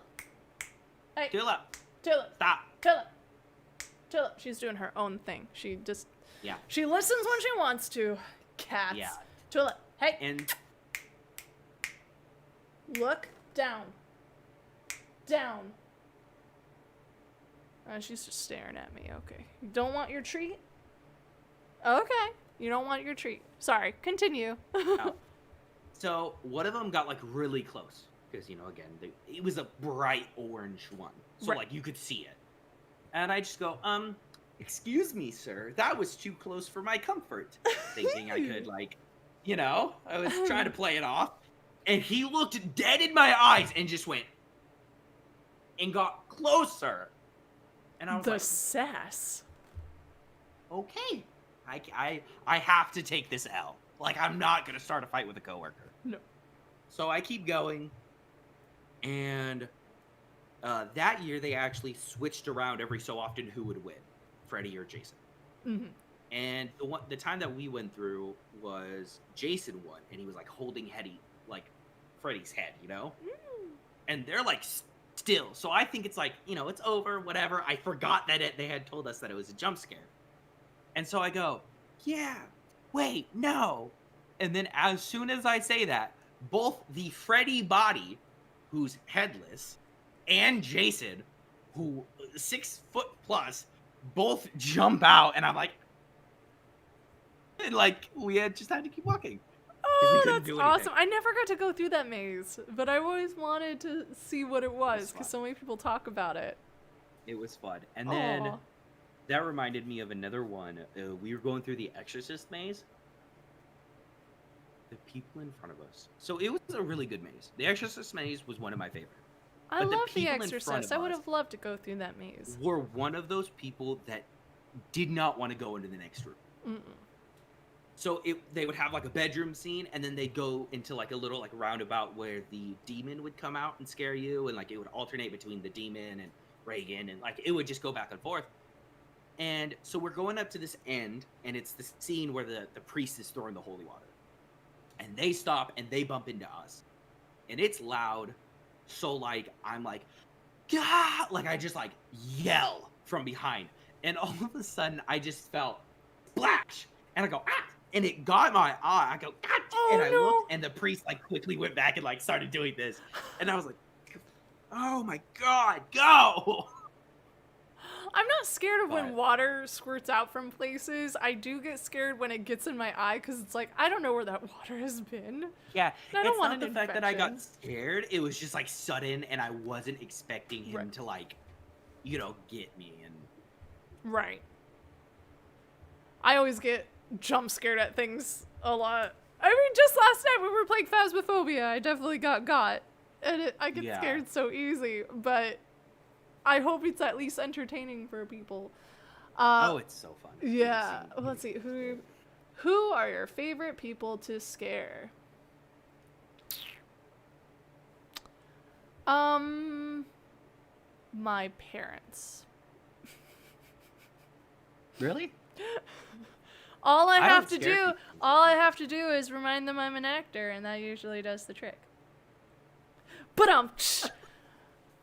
I know I've said this in a live stream before, but I haven't said it to Kyle, so I want him to hear the joke. That does it for a lot of parents. That does it for a lot of parents. Yeah. I'll tell my dad because I work with a group called Vet TV. Yeah. So I'll work with them occasionally, and like I'll tell him, but he'll just like brush it off, like it's like some like side thing. It's just, and like I do have a job, so it is a side thing. But like he'll just be like, yeah, no, you're not gonna do that. You're gonna get a job. You're gonna get a job. My dad came through. People have heard the story before, but I'll just say it again.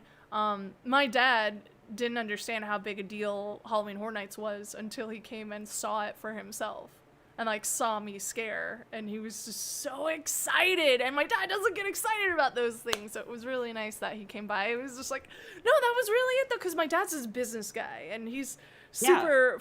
Like, he can crack jokes and stuff, but he's not, like, this super, like, kind of beaming guy. Yeah. And he hates theme parks, crowds, and scary things. So you'd think he would absolutely despise Halloween Horror Nights. He would not touch that thing with, like, a 40-foot pole, 39.5-foot pole. Grinch reference.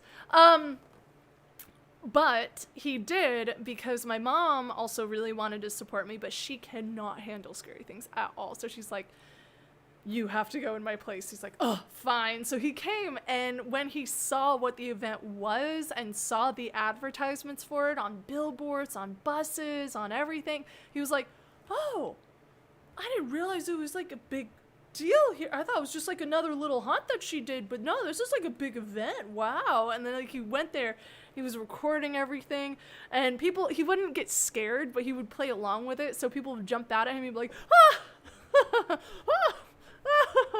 I've never seen my dad like that. Why? Tulip knocked something over. Oh, yeah, I'm happy he's asleep right now. Buckaroo is chill. Oh, Buckaroo did the funniest thing. Sorry, side tangent. He was on the table, the dining table, and he was sniffing at, Glenn has a rabbit, And he just brought him back from the vet today just for a checkup. And so the rabbit was in his little carrier on the dining table, and the cats were going around just to sniff him because we haven't like fully introduced the two of them. Like we haven't introduced them to each other yet. But Buckaroo was like sniffing in the carrier, and he lost his back foot. And you know how cats are usually graceful? Buckaroo is not one of those cats. He's just this big, clumsy, oafy guy. So, Oh, and I feel bad for laughing, but he's okay. Let me reassure everyone, he is okay. I checked to make sure, but he lost his back foot. He falls, does a whole like Mufasa move on the table, drops, hits his like tries to grab onto the chair, flips down, his side gets caught on like this one bar of the chair. And then he does like this full tumble and then lands on his side. And then he gets up immediately. He was like, I meant to do that. It was like this whole boom, boom, boom, boom. That reminded me of a story of this cat. So he came home. First week, I'm like, first day, he's kind of scared, timid. Second day, he's more active and adventurous. So I'm gonna admit it. Screw it. I used to love WWE, and I this year just got a replica belt, which was super exciting for me because I've loved it all my life. So I had it up on this little thing right here. Okay. Here. And it kind of went off the edge, you know? Yeah. And this cat decides, this is a great place to lay down. He goes to lay down. It's not the width of his body, so it goes to like move over. And he falls down because the belt falls down and pulls him down. It gets stuck between the windowsill and this, and he spazzes, hits something like on his way down with his paw, lands, runs out, and then comes back to me like, what's going on? What's going on over here? What was this crazy commotion I heard from the other room? That totally wasn't me at all. What are you talking about? And he just, he's like, Dad, I don't know what you're talking about. I didn't do that. And I'm like dying laughing because it was like, boom, it was quick. So that was the side thing. But going back to family coming through. Yeah. So my mom is one of those people who will support you no matter what. She will support me no matter what. I could literally be like, Mom, I'm quitting my job and becoming an actor. And she'd be like, perfect, do it. Whatever you need to do. Like, live your life. I love that. Yeah. And so she was super excited that I got Horror Nights as a job. So her, my two aunts, and my two uncles, who were her siblings. So it wasn't like they were, it was my actual blood relatives. Right. They all came down to see me. And they went through, Mom said they came through the tram like 4 times to see me. But it was always when I was off. Oh, when I was like off. It's really hard to time those things, yeah. Oh, yeah.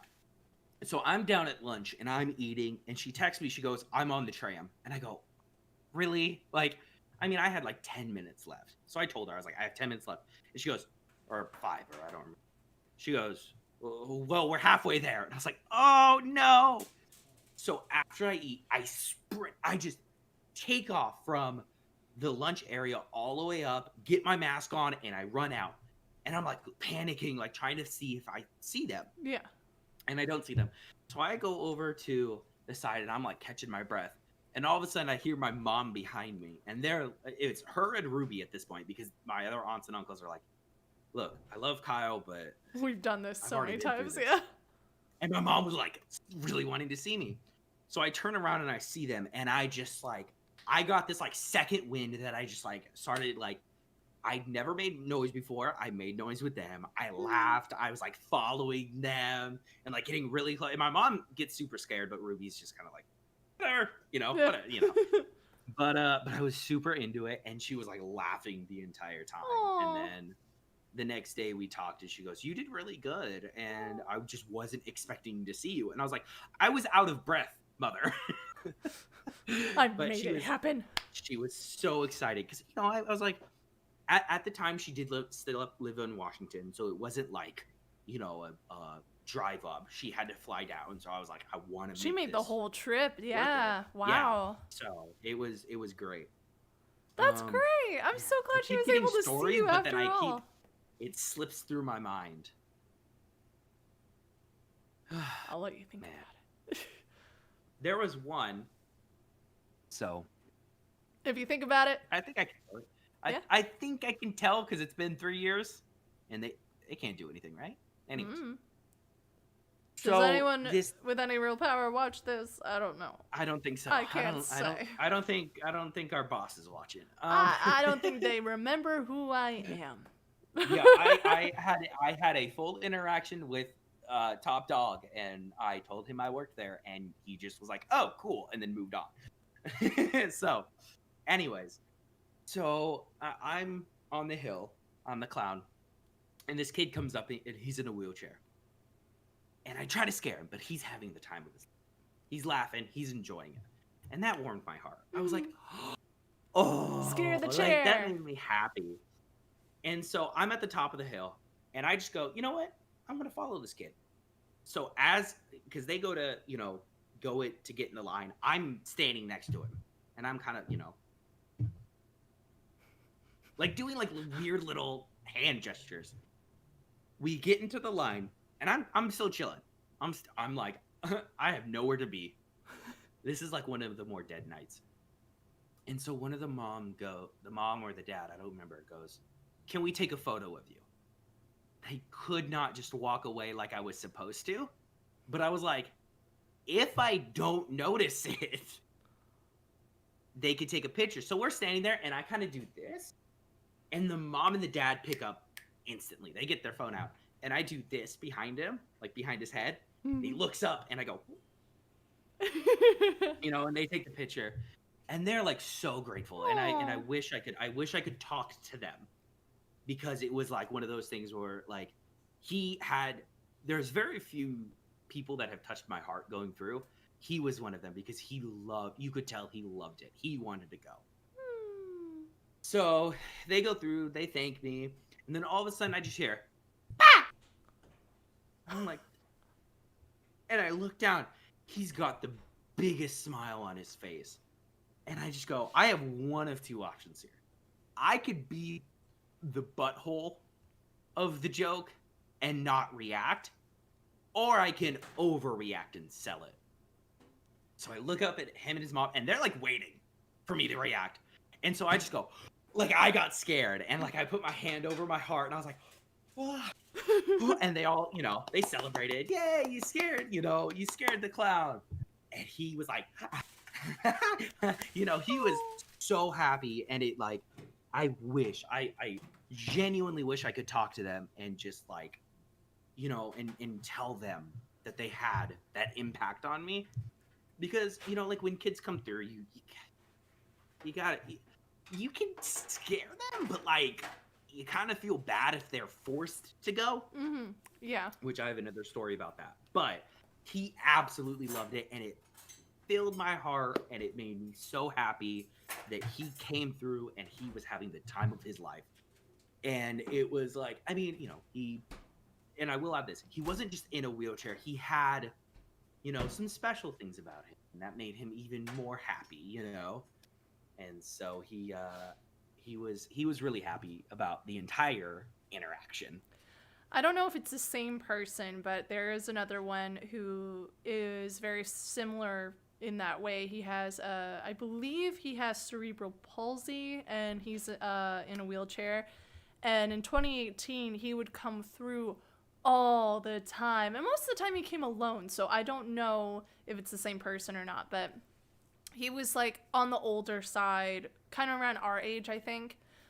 And he was just such a beam of light. He would come through, and it's just his favorite thing to do is to interact with the SCAREACTOR. So we would scare him, and he'd go, ah, ah. It was just such the sweetest guy. So whenever I saw him, I would just like wave at him and like go up and try and sneak around and scare him on the other side. And he was just having the best time.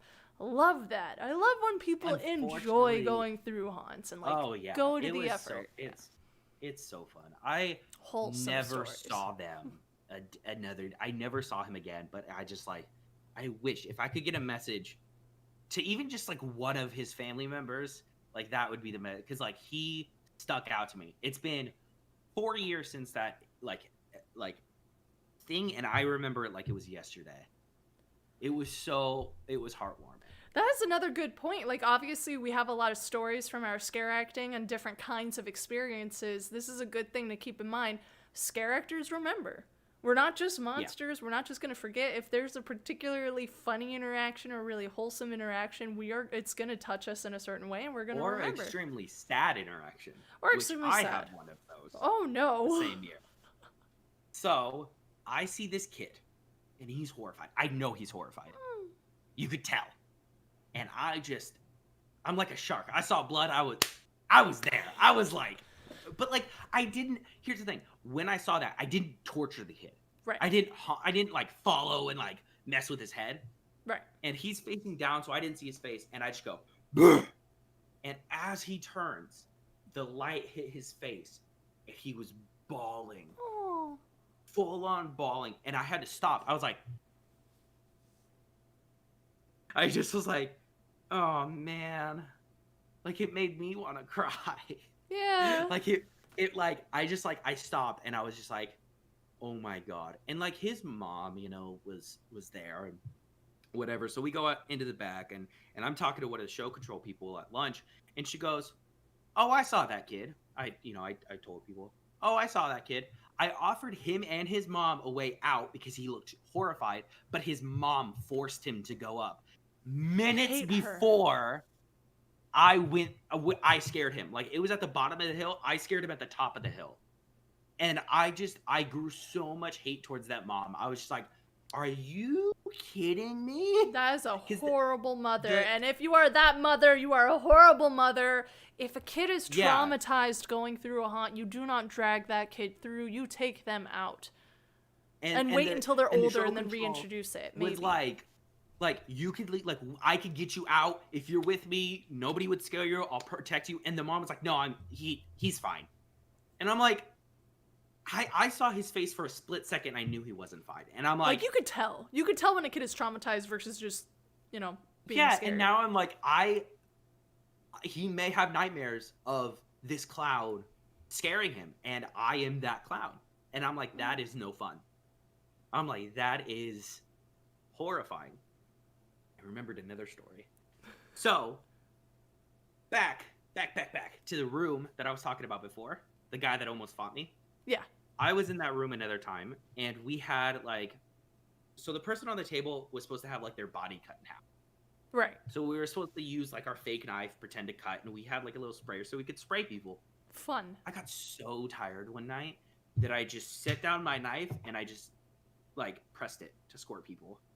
And no one was expecting it. So I was literally just sitting there, watching people, and just went, and it would, spray them, and they'd be like, oh, what?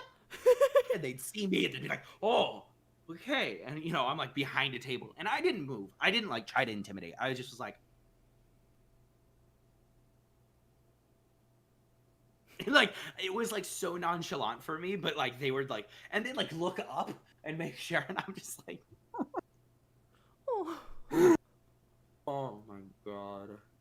But that was I love the unusual scares. Like clearly this is set up for a certain thing.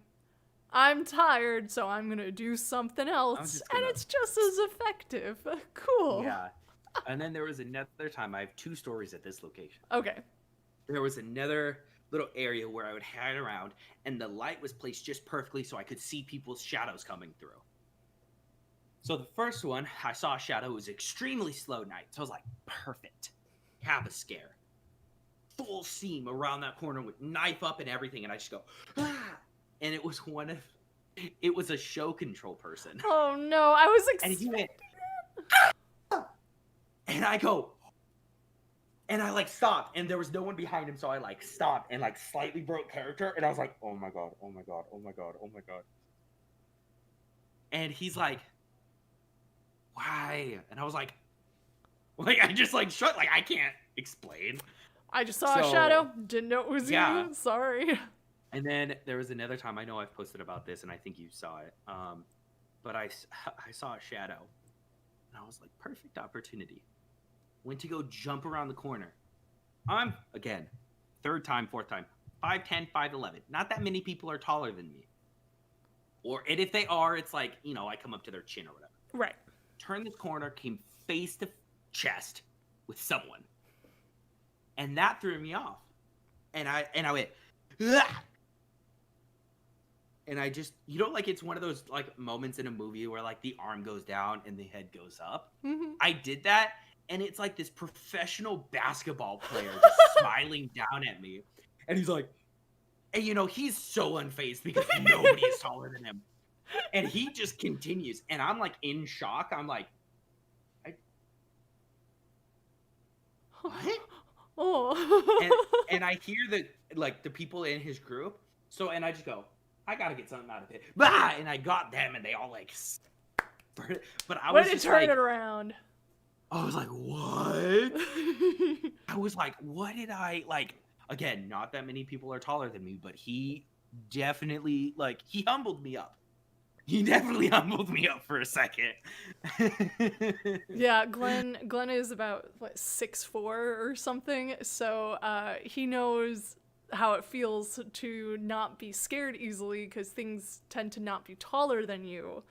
So when things are taller than you and you're already so tall, it automatically makes you scared because you're not used to that. So when we went through Killer Clowns last year, there was one. The clowns are big, as just on their own, but then another one was popping out of a really high up window over him, and he dropped.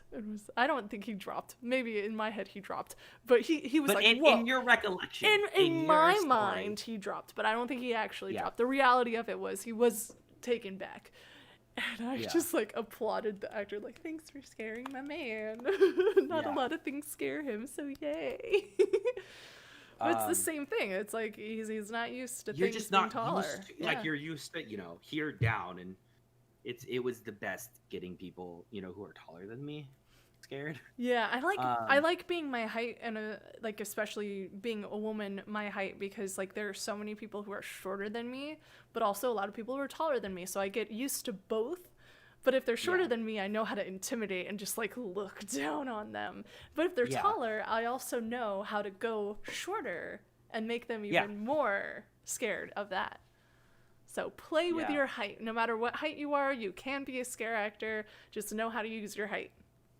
Yeah, I had one time. So during that year with the clowns, on the hill, there was Flasher Clown.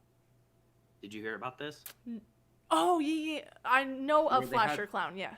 They had the trench coat, and they would flash, but it would, instead of or whatever, it would be blood and guts and intense area. Yeah. And I had one guy. Now I don't condone any of his comments or actions, but he was a very I'm a flirt with every girl that I can, and whatever. And he was funny, but he just had those little moments that came up that I was like, ugh. But anyways, he had one time that he was flirting with a girl on, he would do a little humping motion, and he had a little horn or whatever. And the girl's boyfriend saw that. Uh-oh. And he, who was probably about my height, maybe a little bit taller. Mm-hmm. My friend was a little bit taller than me. He kind of stepped up to my friend, and in that moment there's 3 people, 2 flashers, and then me. I'm the head clown. Mm-hmm. So I'm I can't, as much as this is funny and his action, I have to be there, in a sense.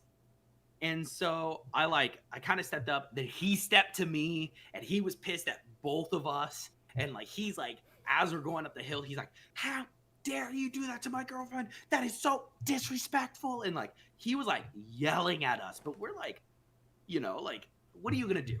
You're gonna hit us? You're gonna get kicked out. What are you, come on now. Think be about realistic. It. Be smart. Come on. Yeah. And the girl took it in stride, and she was laughing, and like she wasn't offended by it, but he Yeah, was like, it's just a character you're super playing. You weren't offended. actually touching them. Yeah, like we kept our distance. We weren't, but yeah, he was pissed. He was so mad. And I then I hate had getting those another. guys too. It's like, what, really, really? You're just gonna puff up your feathers at me? I'm just doing my job. Come on, move along. I had. This is the one time that I wish I would have said something. All right. I hope I was able to say something. Hold on, sorry. Faith says I have to go soon because of school and her phone is dying. Yeah. Thanks for being here, Faith. I just wanted to Thank give you a shout out real quick. Being a friend. Thanks for being a friend. Poochie. Yeah. So Someone's calling at the cat. I go up. It's the one time that I wish I was able to say something. I go up to this couple and I scare them, and the guy goes, "Ah, take her!" Pushes her almost full force towards me. Like I had to kind of put out my hand just to make sure she didn't bump into me, and he just took off sprinting. And it was one of those things that I looked at him and I looked at her, and I really wanted to be like, I feel sorry for you if you actually get into a position where like somebody can hurt you, because he's not going to do anything. No, he's gonna make sure that you're the one who dies. Yeah. Yeah. Yeah. What a manly was man. scared. Chivalry is Yeah. not dead. Who says that? And I was just like, that was the one time that I was like, I feel bad for you, but obviously I can't say anything. Right. We're just going to move on. I think I've said it one time just because it happened so many times when I was the wolf, but I didn't say it other times. And I don't think the girl even heard me the one time I said it, but I did say it one time where a guy pushes a girl into me. And this happened so many times. I would have to stop my scare to catch this girl. And I whispered to her, dump him, he's the real monster. Release. Yeah. That's what I wanted to say. I wanted to be like, no. But, whatever. Things happen. They'll figure out their own stuff. Oh, cat being cute. And then I scared one of my supervisors, and I got a reward for it. Really? That's surprising. Yeah. What did you do? So throughout this entire year, we kind of were going back and forth. Like, he had, like, a flashlight, which he would, like, shine at me. He made sure that nobody else, like, I couldn't bump into anybody, but he would, like, shine at me and then just, move. And so, like, we were going back and forth, and I tried scaring him. And this one time he was coming through, and I scared him. And he just stops, looks at me, notices it's me, and he just goes and walks away. And I was like, yes, I scared him. And all of a sudden he came back and gave me something. This was the first ever scare gift card thing I got. Yeah. And he goes, good job. And he walked away on set. I'm on set, and he gave it to me. Oh my God. And I look at it, and I put it in my pocket, or I put it away. And I'm like, win. And then I had another time where I ran into another Karen, and she was like, I'm going to tell your manager, your supervisor. Classic line. So I was like, okay, whatever. Karen. I don't care. What are you going to do? And so she goes, and I'm on my break, and all of a sudden my supervisor comes up to me. He goes, Kyle? I go, yeah. He goes, good job for scaring that one lady. I was like, oh, okay. I was like, I love what we do because we get rewarded for things that most people get in trouble for doing. Oh, yeah. It was one of those times where it's my therapy. This is why scare acting is people's therapy, because not only do you like get to have fun and be a monster or whatever for a little bit, but also you get to do the things and say that, no, not really say the things depending on the haunt you are at, but you say and do the things that you've been wanting to do in your retail jobs for a really long time. Yeah. Yeah. You see someone being a little, pushy, you can step to them. What are you going to do, This is why I really want to be a clown character again, because I do my best with people like that when I'm a clown, because I could just make fun of them and be totally in character, because as a wolf, I can't say anything. And even if I could say something, my voice doesn't match. And what would I say as a wolf? Like, come on. But like clown, you could get away with so much being a crazy clown. So we started that year, and my supervisor was like, all right, all of the Harrys, we're going to have a meeting at so-and-so. We never had the meeting. And then like 3 days later, we're like, weren't we supposed to have a meeting? and they go, we were planning on it, but we just thought that he was so psycho that of course it's going to be different people, different versions of him to show like his different personalities or whatever. So we each had our own take of this character. And it was so fun because in a sense we were able to have that creative freedom. I was able to laugh. I was able to do things that others weren't or like didn't. But like, again, I still wasn't able to talk. Right. But that's still cool. Like to have any kind of creative freedom. That's awesome. I was like so giddy. I was like, I love those kind of characters. I'm going to go back to the comments. I'm trying to like speed through, read everything. For questions, there's some interactions that we keep with us forever. It's true. She was a monster. Yeah. It's a sad thing that a SCAREACTOR will know how someone is reacting better than their own parent. I think the parent knows, but they just don't care in a way. I don't know. I don't want to draw assumptions like that, but it's one of those things where it's like they think that having those rough interactions, will build their character. It's like they're just being a wimp. They have to toughen up or something. Yeah, but that's not true. Like you could revisit it later in later years. Let them process this rather than throw them into the worst of it. I have to go soon. Poochie, yes. Karens and Kens are great to low-key practice intimidation mildly. What does that say? Or neutral body language for acting practice. Yeah. Karens, and I call them Chads. I don't know what other people call the male version of a Karen, but I call them Chads. And I still call them Karens. I'm just like, you're a Karen. They're still Karen, even though like, hello, cat.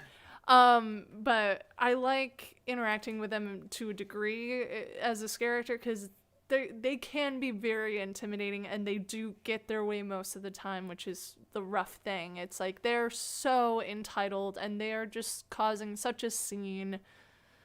I don't want them to get their way, but if it'll shut them up, but that's the reward, like they're gonna get what they want if the squeaky wheel gets the grease kind of thing. It's like they're gonna keep complaining, they're gonna keep saying this and that, but if we can kick them out, that's the best win. Ha ha ha ha. And that actually reminded me, I had someone who was coming through and he was like some tough, whatever teenager with his girlfriend, like their first date. Like he was trying to, Ooh. I just go, this is the perfect opportunity to show who he is. I'm sitting there and I go to scare him and he just goes, "Fuck off, dude." It's like, oh, so we playing this game. Wow. So I just follow him the entire way. No, not poking him, but getting close. Like, I'm not touching you. I'm not touching you. And he's just like, dude, stop. I swear to God. And I'm just like, I'd puff up my chest. Yeah. What are you going to do? And he's like, and I just go, I was just doing so many things as he was walking through. And I was slowly cracking the layers of him. And just before he left, I got him because I had walked away. Then I ran around and scared him. And it seemed as though all of his things just like his layers went. And I was just like, dub for me. I'm out. I just left. I was like, point for me. Let's see. Someone says, tell the story of the little girl. Which one? I have so many. All of the adoption ones? All of the adoption stories usually involve a girl in some way, but I've had a few with guys. Let's see. Where would you go to look how to audition for scare acting?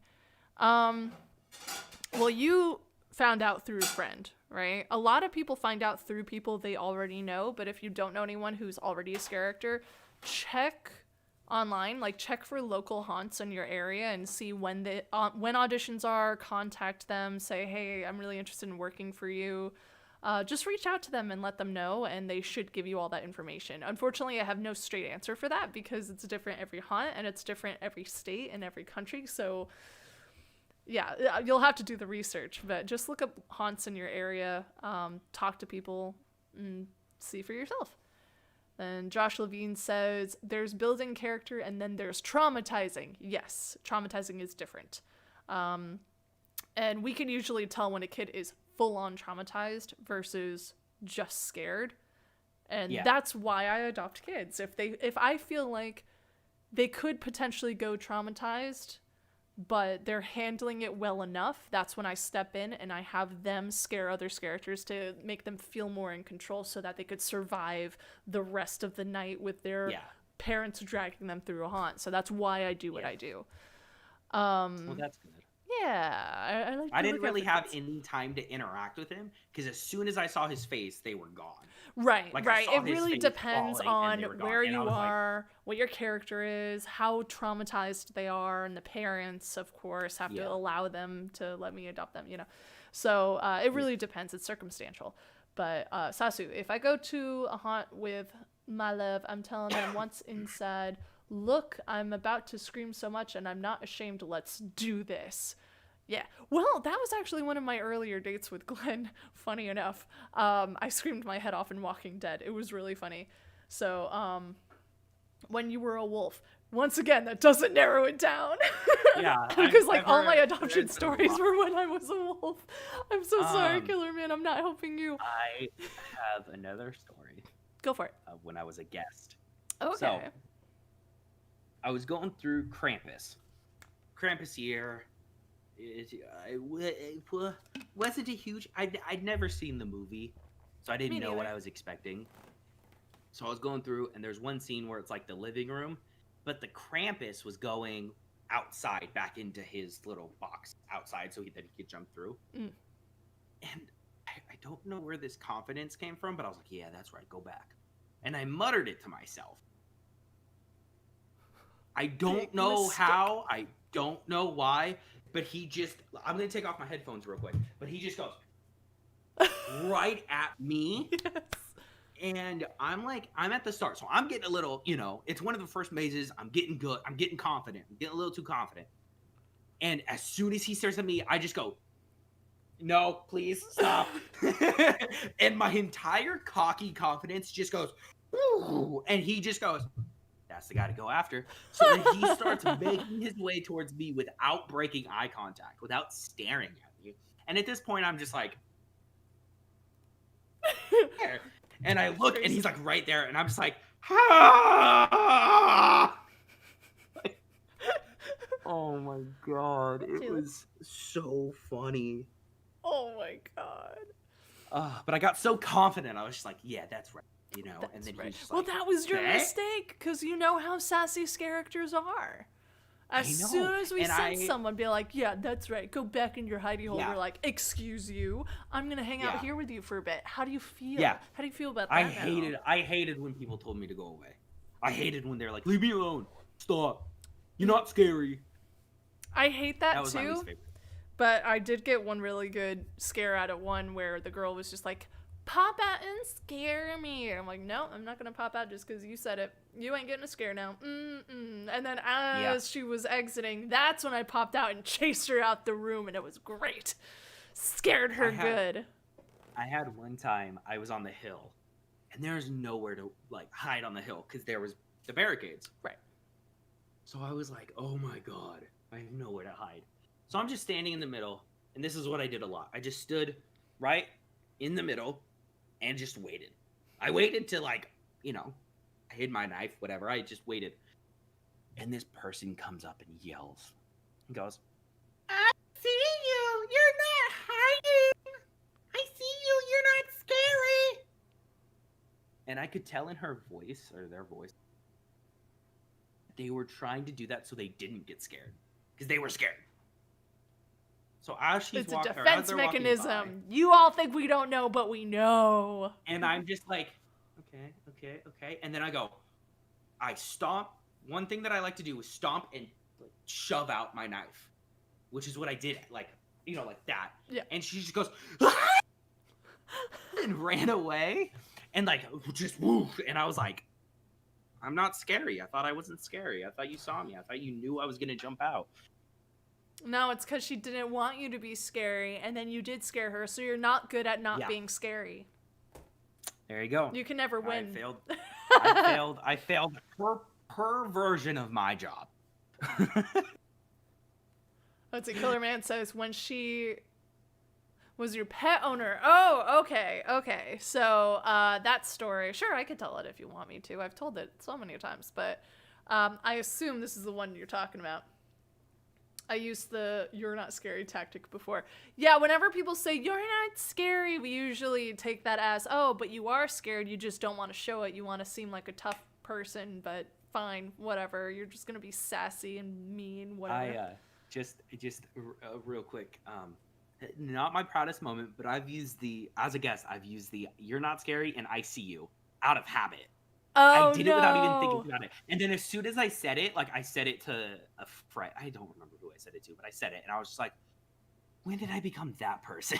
Like I just stopped, and they scared me. I go, yep, nope, I deserve that. It was like I realized that recently too, where I'm that person who will like compliment them if they pop out at me and I just compliment.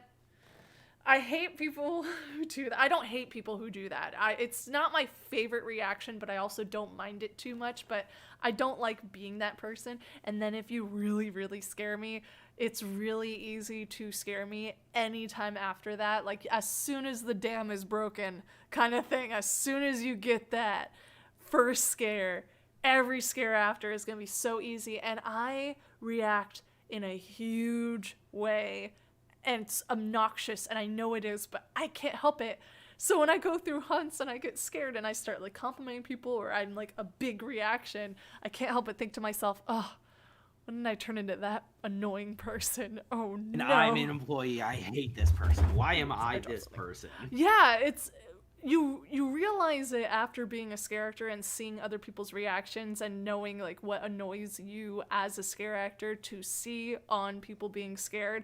And then you get scared yourself and you're like, oh, but I'm that person. Oh no. It's really humbling.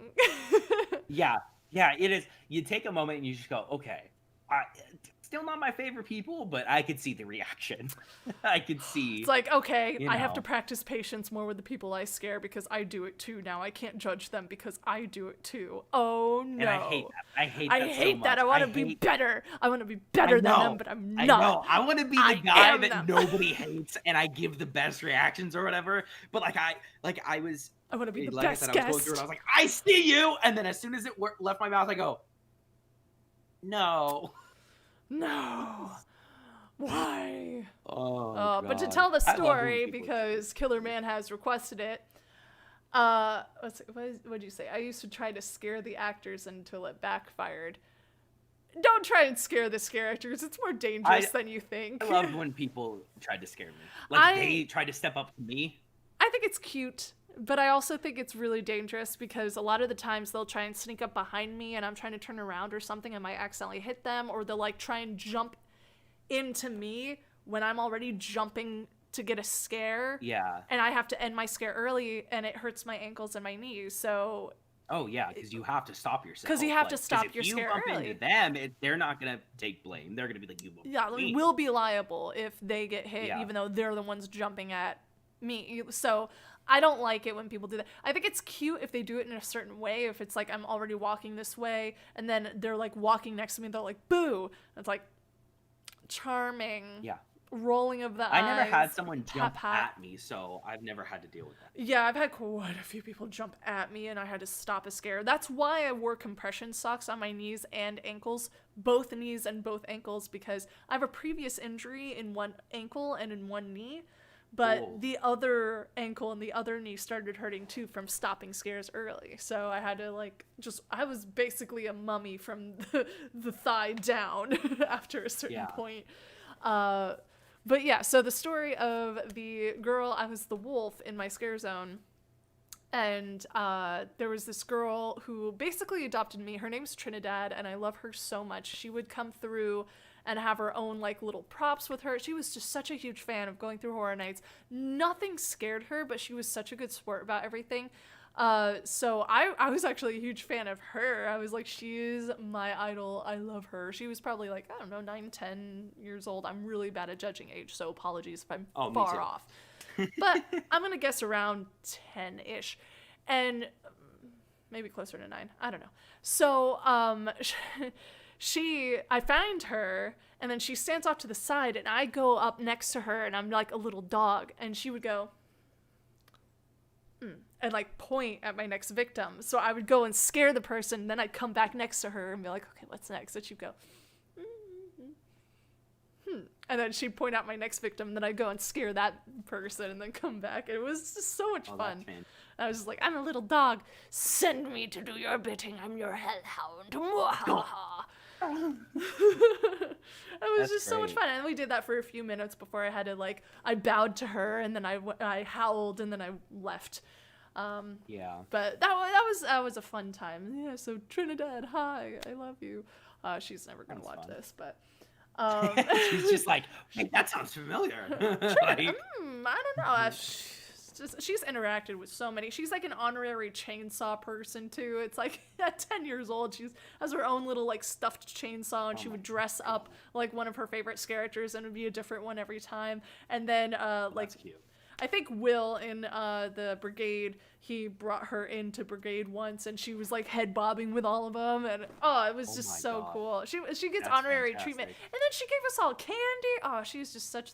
I mean, her mom gave us candy, obviously, but she wanted to give us candy. She's just handing out all these candies. No, like the mom gave us a bag of candy that we opened backstage, and we were all just kind of like picking at it in our scare zone. I think she dropped it off to one of the supervisors, because like they are known at this point. They are such regulars. They came every night, almost every night, and they come every year. It is a regular thing that they do. She's been coming since she was 3 or 4 years old or something. Every year, every day for the haunt. They always do the frequent fear pass, like everyone knows them. Those are the kids that you love having. You know, they have fun with it. They know. Yeah. So well, I actually interviewed a scare actor. I believe it was Justin who said this. Who said that he went to a haunt his first time when he was about like 4 or 5 years old. I think he said.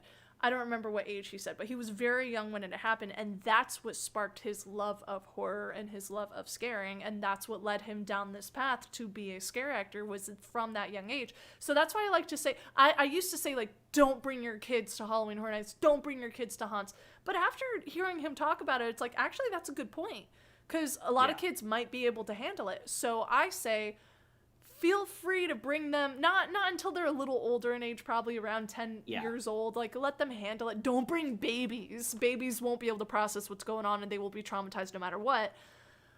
But, you know, like, know your kid. If your kid is really interested in going, then feel free to bring them. If they start getting too scared and too traumatized, bring them home. Try again next year if they want to. Yeah.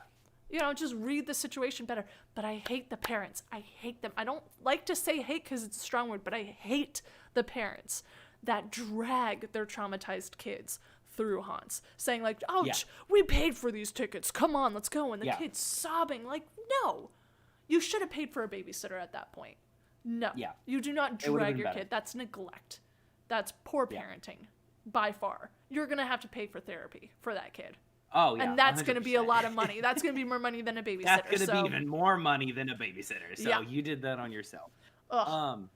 It's so funny, actually, because before I did it the first year, I absolutely did not like anything horror. I barely watched any horror movies. I was not a huge fan. I would have not gone in as guest that year, probably, if I'm being honest. So the fact that she convinced me to go and to participate in something that I had originally not been a huge fan was major, and she was really excited about that. And you ended up loving it, so she knows what's best. And I loved it. So yeah, good on you, Ruby. Good on you. I like to say, if you are easily scared as a guest, it might benefit you to be a scare actor, because you're in control of the scares at that point. Yeah. So it's like you feel more in control. Yeah, you might get surprised every once in a while by your own doings, but you're more in control. And then after working the events, sometimes you'll be able to more instinctively see where people might jump out at you going through haunts as guests from there on out. So you won't be as scared going through haunts. I still get very scared in video games though because it's too real. It's like I don't want to die. Yeah. I can actually die You're here. put into a In haunts, it's completely like they different can't touch situation. you. They can't do anything to you. So I feel more safe and I have more fun with it. But with horror video games, it's like this is too real. It's too scary, especially VR. Oh no. Which I asked for Christmas. So if I get it, God. expect VR horror I games want to in the get future. VR for my computer. That's what I want to do. And then That's we one could thing I play wanna do. Phasmophobia in VR together.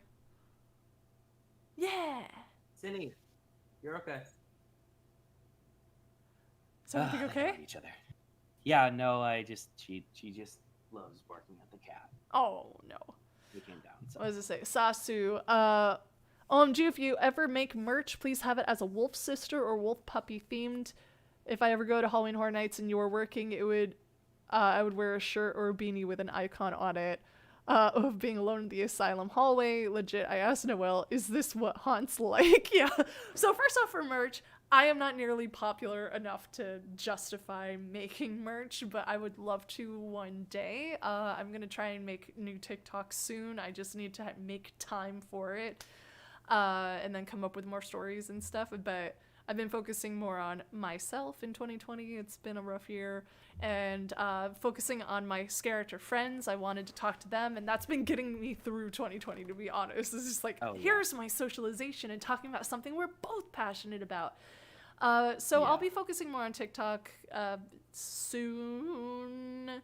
But it's going to be less SCAREACTOR focused. I will be doing more SCAREACTOR stories, but I want to segue more to just like my comedic side, because I also do a lot of comedic villains in like theater and stuff. So I think it would be fun to be like a goofy character and bring that to life a little more and just lip sync stuff. It's have fun. It's a lot of pressure, and I just moved, so everything's in storage, so I can't do cosplay even, which I normally would do. So I'm gonna segue more to like skit stuff and more like lip sync stuff. So I hope everyone's down for that. But if at some point I do get popular enough and I have a PO box and stuff like that, and I can justify making merch, then yeah, but it won't be for a while, if that at all. I don't see it happening at all. I don't want to give false hope. I have no. So from like okay. And it's probably not gonna happen. It's really exciting. It's not gonna happen though. I don't know, but you'll know. You'll know. Once we build the. If I get more popular, that's not gonna happen though. Once I get a PO box, I can't afford that. And no, it's not gonna happen. I've decided. So we'll see, but as of right now, I don't see it happening. But thank you. I appreciate the fact that you said that you would wear my merch. That makes me very happy. So thank you, Sasu. All right. Self-care is something I've been trying hard to practice as I teach. Same. Yeah, it's easier to say it than to do it. I just started working out again today, so I will feel better about that. Thank you. Yay. 'Cause working out was always my meditation time. I'm not one to sit still for too long, but if I put on a really good like dance workout routine, I feel a lot better about myself. I don't look good. I don't feel I look good, but I feel good. And that's what matters. All right, so if no one else has any other questions, I think this is a good time to call it a night. How do you feel, Kyle? Do you have any other stories that you're just itching to tell? Have you ever been to Fright Fest? Fright Fest? Killer has asked that a couple times. Saw that pop up. Oh, I have not. Six Flags? I have not been to Six Flags here, no. I have been to Six Flags, but I haven't been to Fright Fest. I went to Great America's Haunt many years ago. This was back in 2016. I think that's right. I don't remember. Yeah, I think it was 2016 because I moved like a month after that. So 2016, I went to Great America's Haunt, and that was really fun. And they're owned by the same company as Six Flags, right? I don't know things. They're very similar in my head for some reason, so take it with a grain of salt. But that was really cool, and they had blacklight mazes. They had people on bungee cords that I've always wanted to use. Yeah. Oh, I got good. At the end of this one maze, someone just jumped out of darkness and got pulled back in immediately, and it freaked me out. I want to do that. Yeah. So I haven't been to Fright Fest, but I've been to Great Americas, and I want to go to Fright Fest. I want to go to Dark Harbor, like Queens Mary's. I want to do all the haunts, but I haven't had time because I've been working Halloween Horror Nights. So now that I'm in Anaheim, potentially can work knots. Who knows? Can't hurt to audition to things, right? Not this year. No. This year's already done with haunts, so it's fine. Whatever. I didn't need my therapy. Scarapy. It's okay. It's scary. I didn't need my scarapy. Yeah, no, we moved down here in January. Of course, a couple months later, Disney was like, we closed, and we were just like, oh. Don't we know it? Yeah, Glenn. Like, Glenn used to work at Disney. Oops, sorry, bumped my mic. Oh. That's unfortunate. Thanks, Disney. They're laying off even more people now. I saw that.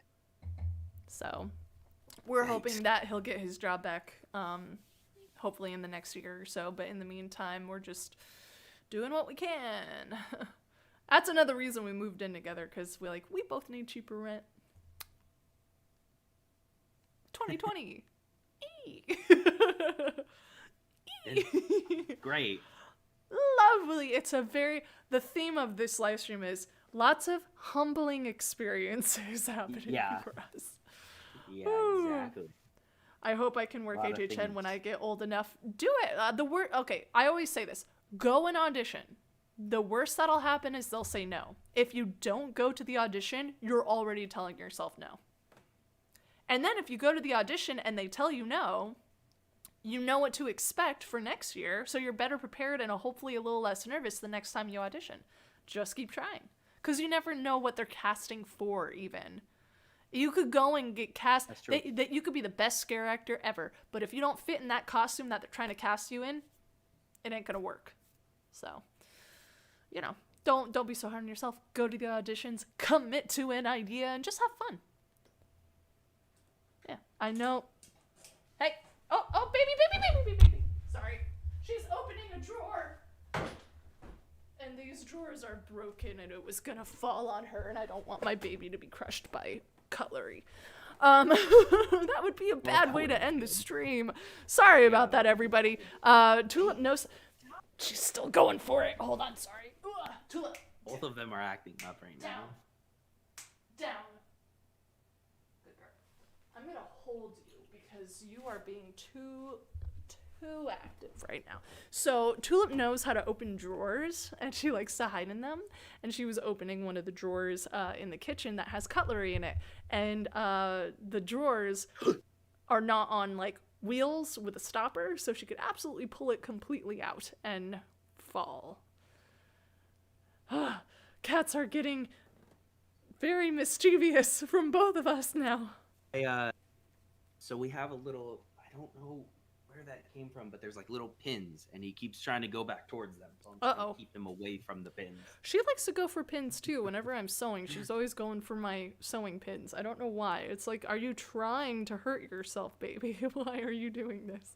I don't get it. So, because our cats are being really troublemakers right now, very active troublemakers right now, I think we should call it a night.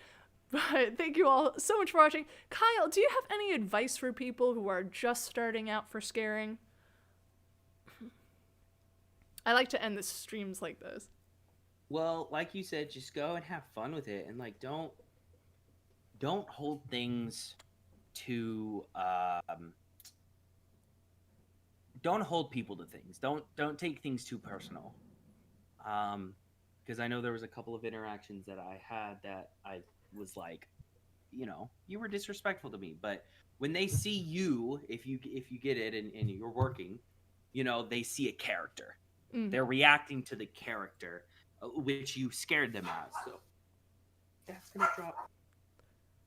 Um, but don't take things personal and have fun with it and make friends.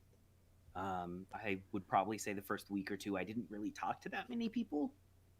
But then I kind of started talking to people and it made the experience a lot easier. So A lot of people just have said that fun. in the interviews, actually, is like they're very antisocial. They didn't talk to a lot of people, but like halfway through the run, they started talking to people and made really good friends, and they wish they talked to people sooner because characters are really cool people. Talk Yeah, and make friends yeah, and and learn. share stories. Stop it, baby. Her face. All right, so Kyle, would you like to do your self-promotion before I do my very long self-promotion? I mean, I don't really have much. I have YouTube, obviously. I'm in the chat, and Yes. I have a TikTok, both under the same name. That is my name. It's much easier to just show people than to say it. Hey. The UG Um, tuner is Kyle. Yeah, so I go and I post a lot of GTA content, but I just have fun with it. I'm open to. I started playing Portal Nice. 2 as a playthrough, so just started that, having fun with it, and I also live stream, also on Twitch if you want to check me out. But I don't do much of that, and since I'm moving in a couple of weeks, I probably not going to stream that much. If I'm being honest, but go follow if me. you do stream and you there. want to join in on one of my streams or something, feel free to reach out. Definitely. Don't be a stranger now. I want to get Phasmophobia. So. Yes, if you get Phasmophobia, that's like the main one that I've been playing with Glenn, and we could always use people. We're always reaching out to people last minute and be like, hey, you free? You want to play Phasma? Let's go. So let me know if you get that, and we will teach you how to play and what to look for and everything. We switched off. I just dropped my cat, and you grabbed yours. So he's trying to get to the needles. Oh yeah, definitely hold them then. I'll make this quick then. So I'll try and make it quick.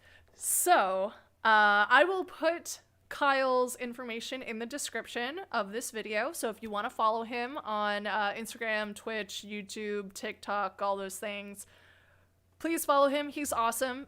He's a good friend of mine in real life, so it's not just like for the interview. He's awesome. So please follow him. About is just for the interview. I'm kidding. And her heart shrank 3 sizes that day. I'm making a lot of Grinch references because it's December. You guys are gonna hear a lot of Grinch references. Also, time for my self-promotion.